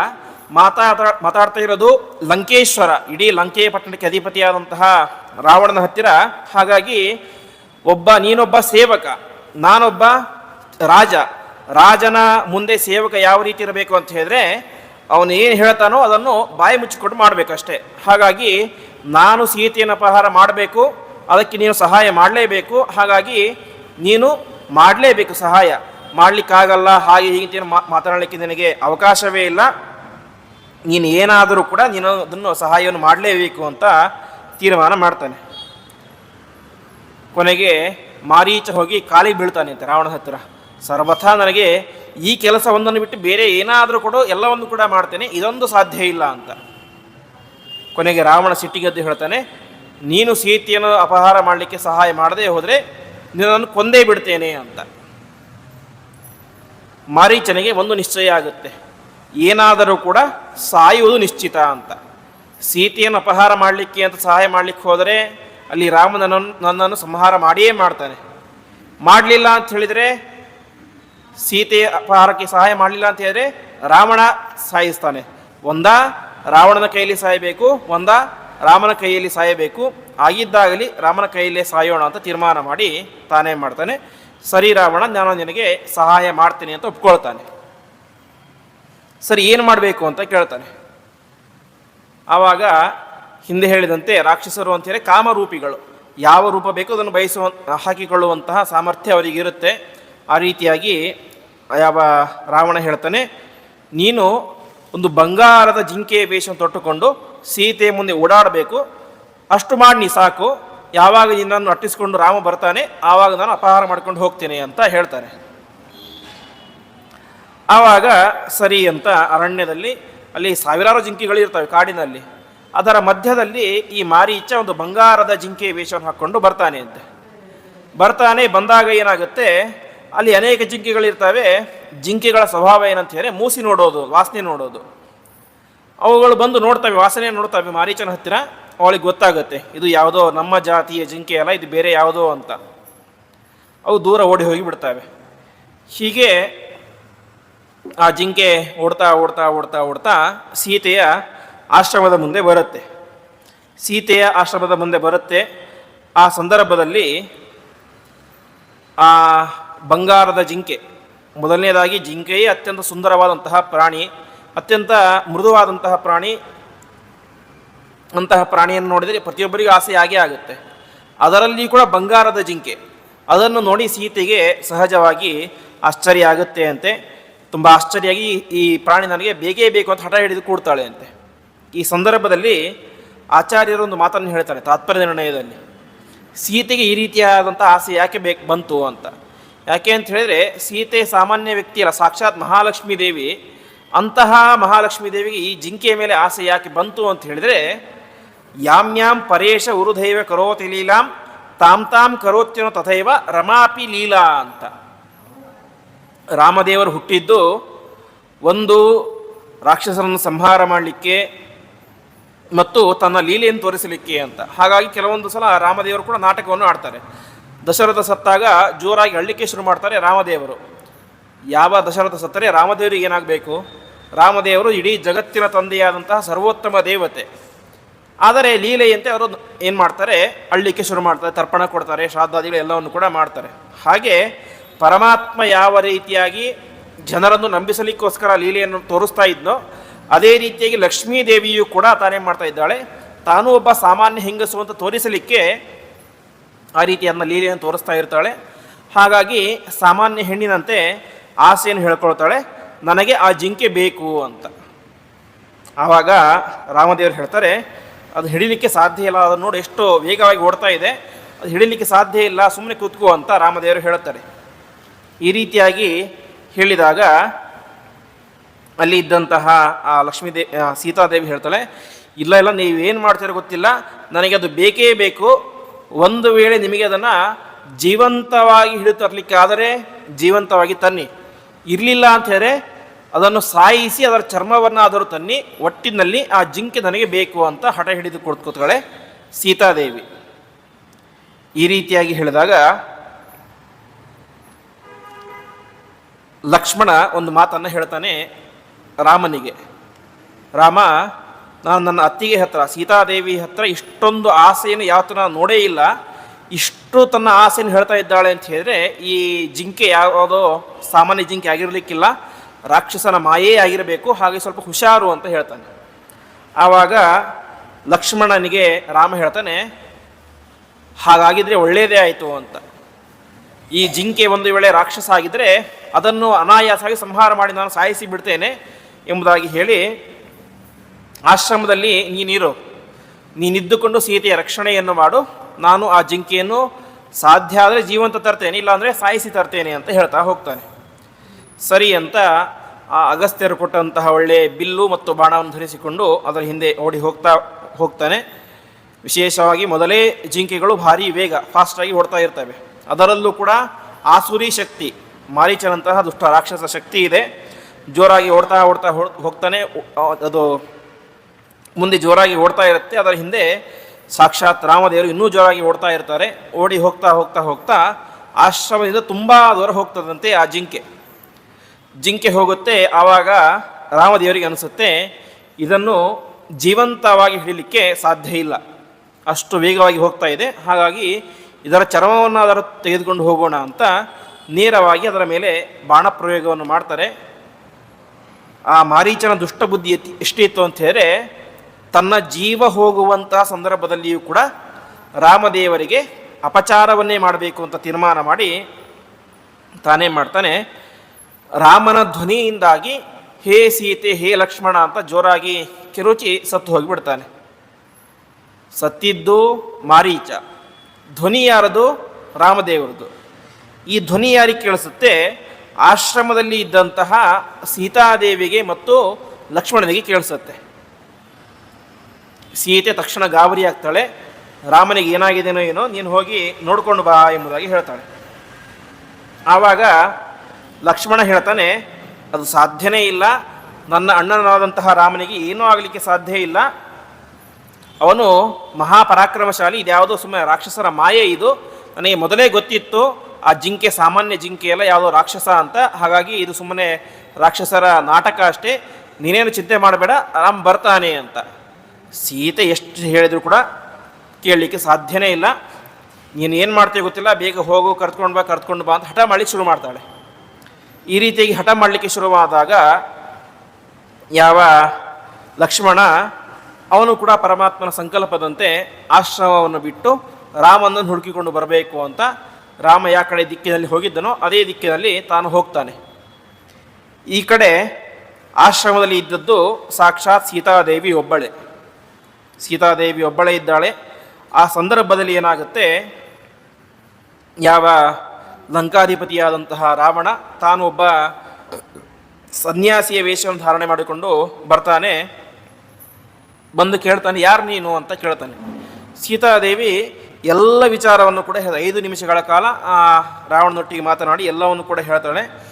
ಈ ರೀತಿಯಾಗಿ ಹೇಳಿದಾಗ ತಕ್ಷಣದಲ್ಲಿಯೇ ರಾವಣ ತನ್ನ ನಿಜವಾದಂತಹ ಸ್ವರೂಪವನ್ನು ಧರಿಸಿಕೊಂಡು ಹೇಳ್ತಾನೆ, ನಾನು ಲಂಕಾಧಿಪತಿಯಾದಂತಹ ರಾವಣ, ನಿನ್ನ ಗಂಡನಾದಂತಹ ರಾಮನನ್ನು ಮತ್ತು ಅವನ ನಿನ್ನ ಮೈದುನನಾದಂತಹ ಲಕ್ಷ್ಮಣನನ್ನು ನಾನು ಏನು ಮಾಡಿ ಆದರೂ ಕೂಡ ಕೊಂದು ಹಾಕ್ತೇನೆ. ಹಾಗಾಗಿ ನೀನು ಚಿಂತೆ ಮಾಡಬೇಡ, ನೀನು ಈಗಲೇ ನನ್ನ ಅರಮನೆಗೆ ಬಾ ಅಂತ. ಅದಕ್ಕೆ ಲಕ್ಷ್ಮಣ ಹೇಳ್ತಾನೆ, ನಿನ್ನ ಸೇವೆಗೆ ಅಂತ 5,000 ಜನ ಸೇವಕಿಯರಿರ್ತಾರೆ. ಅಷ್ಟು ಭವ್ಯವಾದಂತಹ ಪಟ್ಟಣ ನನ್ನ ಲಂಕಾಪಟ್ಟಣ. ನಿನಗೆ ಅಲ್ಲಿ ಯಾವ ರೀತಿಯಾದಂತಹ ಕುಂದು ಕೊರತೆಗಳು ಇರೋದಿಲ್ಲ. ನೀನು ಆರಾಮವಾಗಿ ರಾಜಕುಮಾರಿಯಾಗಿ ನೀನು ಅಲ್ಲಿ ವಾಸವಾಗಿ ಇರಬಹುದು. ಹಾಗಾಗಿ ತಕ್ಷಣದಲ್ಲಿ ನನ್ನ ಜೊತೆಗೆ ಬಾ ಅಂತ ಕೇಳಲಿಕ್ಕೆ ಶುರು ಮಾಡ್ತಾಳೆ. ಆವಾಗ ಎಷ್ಟು ಮಾಡಿದರೂ ಕೂಡ ಸೀತೆ ಒಪ್ಪಿಕೊಳ್ಳಲಿಕ್ಕೆ ಸಾಧ್ಯನೇ ಇಲ್ಲ. ನನ್ನ ಪತಿಯಾದಂತಹ ರಾಮದೇವರು ವಾಪಸ್ ಬಂದೇ ಬರ್ತಾರೆ ಎಂಬುದಾಗಿ ಹೇಳಲಿಕ್ಕೆ ಶುರು ಮಾಡ್ತಾಳೆ. ತಕ್ಷಣದಲ್ಲಿ ರಾವಣ ತಾನೇ ಮಾಡ್ತಾನೆ, ಬಲಾತ್ಕಾರದಿಂದಾಗಿ ಸೀತೆಯ ಕೈಯನ್ನು ಮುಟ್ಟಿ ಅಪಹಾರ ಮಾಡಿಕೊಂಡು ಹೋಗ್ತಾನೆ ಎಂಬುದಾಗಿ ವಾಲ್ಮೀಕಿಗಳು ತಿಳಿಸ್ತಾರೆ. ಈ ಸಂದರ್ಭದಲ್ಲಿ ಆಚಾರ್ಯರ ನಿರ್ಣಯವನ್ನು ಕೊಡುವಂತಹ ವಿಚಾರ ಏನಂತ ಹೇಳಿದರೆ, ಸೀತಾದೇವಿ ಸಾಕ್ಷಾ ಲಕ್ಷ್ಮೀದೇವಿಯ ಸ್ವರೂಪ. ಅಂತಹ ಲಕ್ಷ್ಮೀದೇವಿಯನ್ನು ಮುಟ್ಟುವಂತಹ ಕಿಂಚಿತ್ತೂ ಅಧಿಕಾರ ಯಾರಿಗಿಲ್ಲ, ರಾವಣನಿಗಿಲ್ಲ. ಹಾಗಾದರೆ ಅವನು ಮುಟ್ಟಿದ್ದು ಯಾರನ್ನು ಅಂತ ಹೇಳಿದ್ರೆ ಸೀತಾದೇವಿಯ ಆಕೃತಿಯನ್ನು ಅಂತ. ನಿಜವಾದಂತಹ ಸೀತೆ ಅವಳು ಕೈಲಾಸ ಪರ್ವತಕ್ಕೆ ಹೋಗಿ ರುದ್ರದೇವರು ಅಲ್ಲಿ ಅವಳನ್ನು ವಿಶೇಷವಾಗಿ ಪೂಜೆಯನ್ನು ಮಾಡ್ತಾ ಇರ್ತಾರೆ. ಹಾಗಾಗಿ ಇಲ್ಲಿ ಸೀತಾದೇವಿಯ ಆಕೃತಿಯನ್ನು ಆ ಒಂದು ರಾವಣ ಅಪಹಾರ ಮಾಡಿಕೊಂಡು ಹೋದ ಎಂಬುದಾಗಿ ತಿಳಿಸ್ತಾರೆ. ಈ ರೀತಿಯಾಗಿ ಹೋಗಬೇಕಾದರೆ ಏನಾಗುತ್ತೆ, ಅಲ್ಲಿ ವಿಶೇಷವಾಗಿ ರಾಮದೇವರು ಸೀತಾದೇವಿ ತನ್ನ ಎಲ್ಲ ಆಭರಣಗಳನ್ನು ಕೂಡ ಆ ವಿಮಾನದಿಂದ ಕೆಳಗಡೆ ಬಿಸಾಕ್ತಾಳೆ ಎನ್ನುವಂತಹ ವಿಚಾರ ಬರುತ್ತೆ. ಹೋಗಿದ್ದು ಪುಷ್ಪಕ ವಿಮಾನದಲ್ಲಿ. ಆ ಸಂದರ್ಭದಲ್ಲಿ ತಾನು ಹಾಕಿಕೊಂಡು ಬಂದಂತಹ ಪ್ರತಿಯೊಂದು ಆಭರಣಗಳನ್ನು ಕೂಡ ಅಲ್ಲಿ ಬಿಸಾಕ್ತಾಳೆ ಎಂಬುದಾಗಿ ಬರುತ್ತೆ. ಈ ಸಂದರ್ಭದಲ್ಲಿ ಒಂದು ಮಾತನ್ನು ಹೇಳ್ತಾರೆ, ಸೀತಾದೇವಿ ಮತ್ತು ರಾಮದೇವರು ಕಾಡಿಗೆ ಬರಬೇಕಾದ್ರೆ ಏನಾಗಿತ್ತು ಅಂತ ಹೇಳಿದ್ರೆ ನಾರುಮಡಿಯನ್ನು ಉಟ್ಕೊಂಡಿದ್ರು. ಆವಾಗ ಅಲ್ಲಿ ಏನಾಗುತ್ತೆ, ಕೈಕೇಯಿ ಹೇಳ್ತಾಳೆ, ನೀನು ಎಲ್ಲ ಆಭರಣಗಳನ್ನು ಕೂಡ ಇಲ್ಲೇ ಬಿಚ್ಚಿಟ್ಟುಕೊಟ್ಟು ಹೋಗಬೇಕು ಅಂತ ಸೀತಾದೇವಿ ಹೇಳ್ತಾಳೆ. ಪಾಪ ಸರಿ ಅಂತ ಸೀತಾದೇವಿ ಎಲ್ಲ ಆಭರಣಗಳನ್ನು ಕೂಡ ಬಿಚ್ಚಿ ಇಟ್ಟು ತಾನು ಕಾಡಿಗೆ ಬರ್ತಾಳೆ ಅನ್ನುವಂಥ ವಿಚಾರ ಹೇಳ್ತಾರೆ. ಇಲ್ಲಿ ಹೇಳ್ತಾರೆ ತನ್ನ ಎಲ್ಲ ಆಭರಣಗಳನ್ನು ಕೂಡ ಗಂಟು ಕಟ್ಟಿ ಕೆಳಗಡೆ ಬಿಸಾಕಿದಳು ಅಂತ. ಅಯೋಧ್ಯೆ ಕಾಂಡದಲ್ಲಿ ಬರುತ್ತೆ ತಾನು ಎಲ್ಲ ಆಭರಣಗಳನ್ನು ಕೂಡ ಅಲ್ಲೇ ಬಿಚ್ಚಿಟ್ಟು ಬಂದಿದ್ಲು ಅಂತ. ಹಾಗಾದರೆ ಇಲ್ಲಿ ಯಾವ ಆಭರಣಗಳನ್ನು ಹಾಕ್ಕೊಂಡು ಬಂದ್ಲು ಅಂತ ವಿಚಾರ ಬರುತ್ತೆ. ಅದಕ್ಕೆ ವಾಲ್ಮೀಕಿ ರಾಮಾಯಣದಲ್ಲೇನೆ ಸಂಕ್ಷಿಪ್ತವಾಗಿ ಇದಕ್ಕೆ ಉತ್ತರ ಕೊಟ್ಟಿದ್ದಾರೆ. ಅಲ್ಲಿ ದಶರಥ ಹೇಳ್ತಾನೆ ಅಂತೆ, ಕೈಕೇಯಿ ನೀನು ಮಾಡ್ತಾ ಇರೋದು ತುಂಬ ಕೆಟ್ಟ ಕೆಲಸ. ಮೊದಲನೇದಾಗಿ ಸೀತೆ ಕಾಡಿಗೆ ಹೋಗೋದೇ ತಪ್ಪು, ಆದರೂ ಹೋಗ್ತಾ ಇದ್ದಾಳೆ. ಅದರಲ್ಲಿ ಆಭರಣಗಳನ್ನು ಬಿಚ್ಚಿ ಹೋಗಬೇಕು, ಇನ್ನೂ ಕೆಟ್ಟ ಅಮಾನವೀಯ ಕೃತ್ಯ, ಇದು ಸರಿಯಲ್ಲ ಎಂಬುದಾಗಿ ಹೇಳ್ತಾಳೆ. ಆವಾಗ ಕೈಕೇಯಿ ಎಷ್ಟು ಹೇಳಿದರೂ ಕೂಡ ತನ್ನ ಹಠವನ್ನು ಬಿಡೋದೇ ಇಲ್ಲ. ಕೊನೆಗೆ ದಶರಥ ತನ್ನ ಸೊಸೆಯಾದಂತಹ ಸೀತೆಗೆ ಹೇಳ್ತಾಳೆ, ಸೀತೆ ನನ್ನನ್ನು ಕ್ಷಮಿಸಿಬಿಡು, ಆದರೆ ಒಂದು ಉಪಾಯ ಇದೆ. ನೀನು ಈ ನಮ್ಮ ಮನೆಯಿಂದ ಅರ್ಥಾತ್ ಗಂಡನ ಮನೆಯಿಂದ ಬಂದಂತಹ ಎಲ್ಲ ಆಭರಣಗಳನ್ನು ಕೂಡ ಇಲ್ಲೇ ಬಿಚ್ಚಿಟ್ಟು ಹೋಗು. ಆದರೆ ನಿನ್ನ ತಂದೆಯ ಮನೆಯಿಂದ ಏನೇನು ಆಭರಣ ಬಂದಿದೆಯೋ ಅದೆಲ್ಲವನ್ನು ಕೂಡ ಹಾಕ್ಕೊಂಡು ಹೋಗು ಎಂಬುದಾಗಿ ಹೇಳ್ತಾರೆ. ಹಾಗಾಗಿ ಸೀತೆಯಲ್ಲಿ ಗಂಡು ಬಿಚ್ಚಿ ಕೆಳಗಡೆ ಬಿಸಾಕಿದಂತಹ ಆಭರಣಗಳು ಯಾವುದು ಅಂತ ಹೇಳಿದ್ರೆ ತನ್ನ ತಂದೆಯ ಮನೆಯಿಂದ, ಜನಕನ ಮನೆಯಿಂದ ಬಂದಂಥ ಆಭರಣಗಳನ್ನು ಸೀತೆ ಇಲ್ಲಿ ಗಂಟು ಗಟ್ಟಿ ಬಿಸಾಕಿದಳು ಎಂಬಂತಹ ಕಥೆ ಬರುತ್ತೆ. ಈ ರೀತಿಯಾಗಿ ರಾವಣ ತನ್ನ ಪುಷ್ಪಕ ವಿಮಾನದಲ್ಲಿ ಸೀತಾಕೃತಿಯನ್ನು ಅಪಹಾರ ಮಾಡಿಕೊಂಡು ಲಂಕಾಪಟ್ಟಣಕ್ಕೆ ಪ್ರವೇಶವನ್ನು ಮಾಡ್ತಾ ಇರ್ತಾನೆ. ಈ ರೀತಿಯಾಗಿ ದಶವದನ ಹೃತಾಂ ಆಕೃತಿಂ ಭೂಮಿಜಾಯಾ ಆವಿಶ್ಯನಾರ್ಥಗೃಧ್ರಂ ಸ್ವಗತಿಮತನಯಾನ್ ಮಾವೇದ್ ಗೃಹನ್ನ ಕಮಂಧಂ ಎಂಬುದಾಗಿ ಈ ರೀತಿಯಾಗಿ ಆ ಒಂದು ಹೋಗಬೇಕಾದ್ರೆ ಮಧ್ಯದಲ್ಲಿ ಜಟಾಯು ಅನ್ನುವಂಥ ಇನ್ನೊಬ್ಬ ಪಕ್ಷಿ ಬರುತ್ತೆ. ಆ ಜಟಾಯು ಎನ್ನುವಂಥ ಪಕ್ಷಿ ಅದು ದಶರಥನ ಸ್ನೇಹಿತ, ಒಬ್ಬ ಸ್ನೇಹಿತನಾದಂತಹ ಪಕ್ಷಿ. ಆ ಜಟಾಯುವಿಗೆ ಈ ವಿಚಾರ ಗೊತ್ತಾಗುತ್ತೆ, ಇಲ್ಲಿ ಹೋಗ್ತಾ ಇರೋದು ಸಾಕ್ಷಾತ್ ಸೀತಾದೇವಿಯೇನೆ, ನನ್ನ ಗೆಳೆಯನ ಸೊಸೆ ಅನ್ನೋಂಥ ವಿಚಾರ ಗೊತ್ತಾಗುತ್ತೆ. ವಾಸ್ತವಿಕವಾಗಿ ತುಂಬ ವಯಸ್ಸಾಗಿತ್ತು ಜಟಾಯು ಪಕ್ಷಿವಿಗೆ. ಹಾಗಾಗಿ ತನ್ನ ಕೈಯಲ್ಲಿ ಎಷ್ಟು ಸಾಧ್ಯವೋ ಅಷ್ಟು ರಾವಣನೊಟ್ಟಿಗೆ ಯುದ್ಧ ಮಾಡಿತು. ಕೊನೆಗೆ ರಾವಣ ತನ್ನ ಆಯುಧದಿಂದಾಗಿ ಅದನ್ನು ಸಂಹಾರವನ್ನು ಮಾಡಿ ಕೆಳಗಡೆ ಅದು ಬಿದ್ದು ಬಿಡುತ್ತೆ. ಈ ರೀತಿಯಾಗಿ ರಾಮಾಯಣದಲ್ಲಿ ಒಂದು ಪ್ರಧಾನವಾದಂಥ ಘಟ್ಟ ಅಂತ ಹೇಳಿದರೆ, ಒಂದು ರಾಮ ಕಾಡಿಗೆ ಬರುವುದು, ಆ ಕಾಡಿನಲ್ಲಿ ಸೀತಾದೇವಿಯ ಅಪಹಾರವನ್ನು ರಾವಣ ಮಾಡುವುದು. ಇಷ್ಟು ಅಂಶಗಳನ್ನು ರಾಯರು ಸುಮಾರು 5 ಶ್ಲೋಕಗಳಲ್ಲಿ, ಅಂದರೆ 1ನೇ ಶ್ಲೋಕದಿಂದ 5ನೇ ಶ್ಲೋಕದ ತನಕ ರಾವಣ ಹುಟ್ಟಿದಾಗಿನಿಂದ ಪ್ರಾರಂಭ ಮಾಡಿ ಸೀತಾದೇವಿಯ ಅಪಹಾರದ ತನಕದ ಕಥೆಯನ್ನು ನಾವು ಚಿಂತನೆ ಮಾಡಿದ್ದೇವೆ. ಉಳಿದ 2 ದಿನಗಳಲ್ಲಿ ಉಳಿದ 6 ಶ್ಲೋಕಗಳು, ಒಟ್ಟು 11 ಶ್ಲೋಕ, ಇಂದು 5 ಶ್ಲೋಕದ ಚಿಂತನೆ ತನಕ ಆಗಿದೆ. ನಾಳೆ ದಿನ 3 ಶ್ಲೋಕ, ಮತ್ತು ನಾಡಿದ್ದು 3 ಶ್ಲೋಕದ ಚಿಂತನೆಯ ಮೂಲಕ ಈ ಒಂದು ರಾಮಚಾರಿತ್ರ್ಯ ಮಂಜರಿಯ ಪ್ರವಚನವನ್ನು ರಾಮದೇವರ ಅಂತರ್ಯಾಮಿಯಾದಂತಹ ರಾಯರ ಅಂತರ್ಯಾಮಿಯಾದಂತಹ ಪರಮಾತ್ಮನಿಗೆ ನಾವೆಲ್ಲರೂ ಸಮರ್ಪಣೆ ಮಾಡೋಣ ಎಂಬುದಾಗಿ ಹೇಳ್ತಾ ಇಂದಿನ ಪ್ರವಚನವನ್ನು ಶ್ರೀಕೃಷ್ಣಾರ್ಪಣಮಸ್ತು.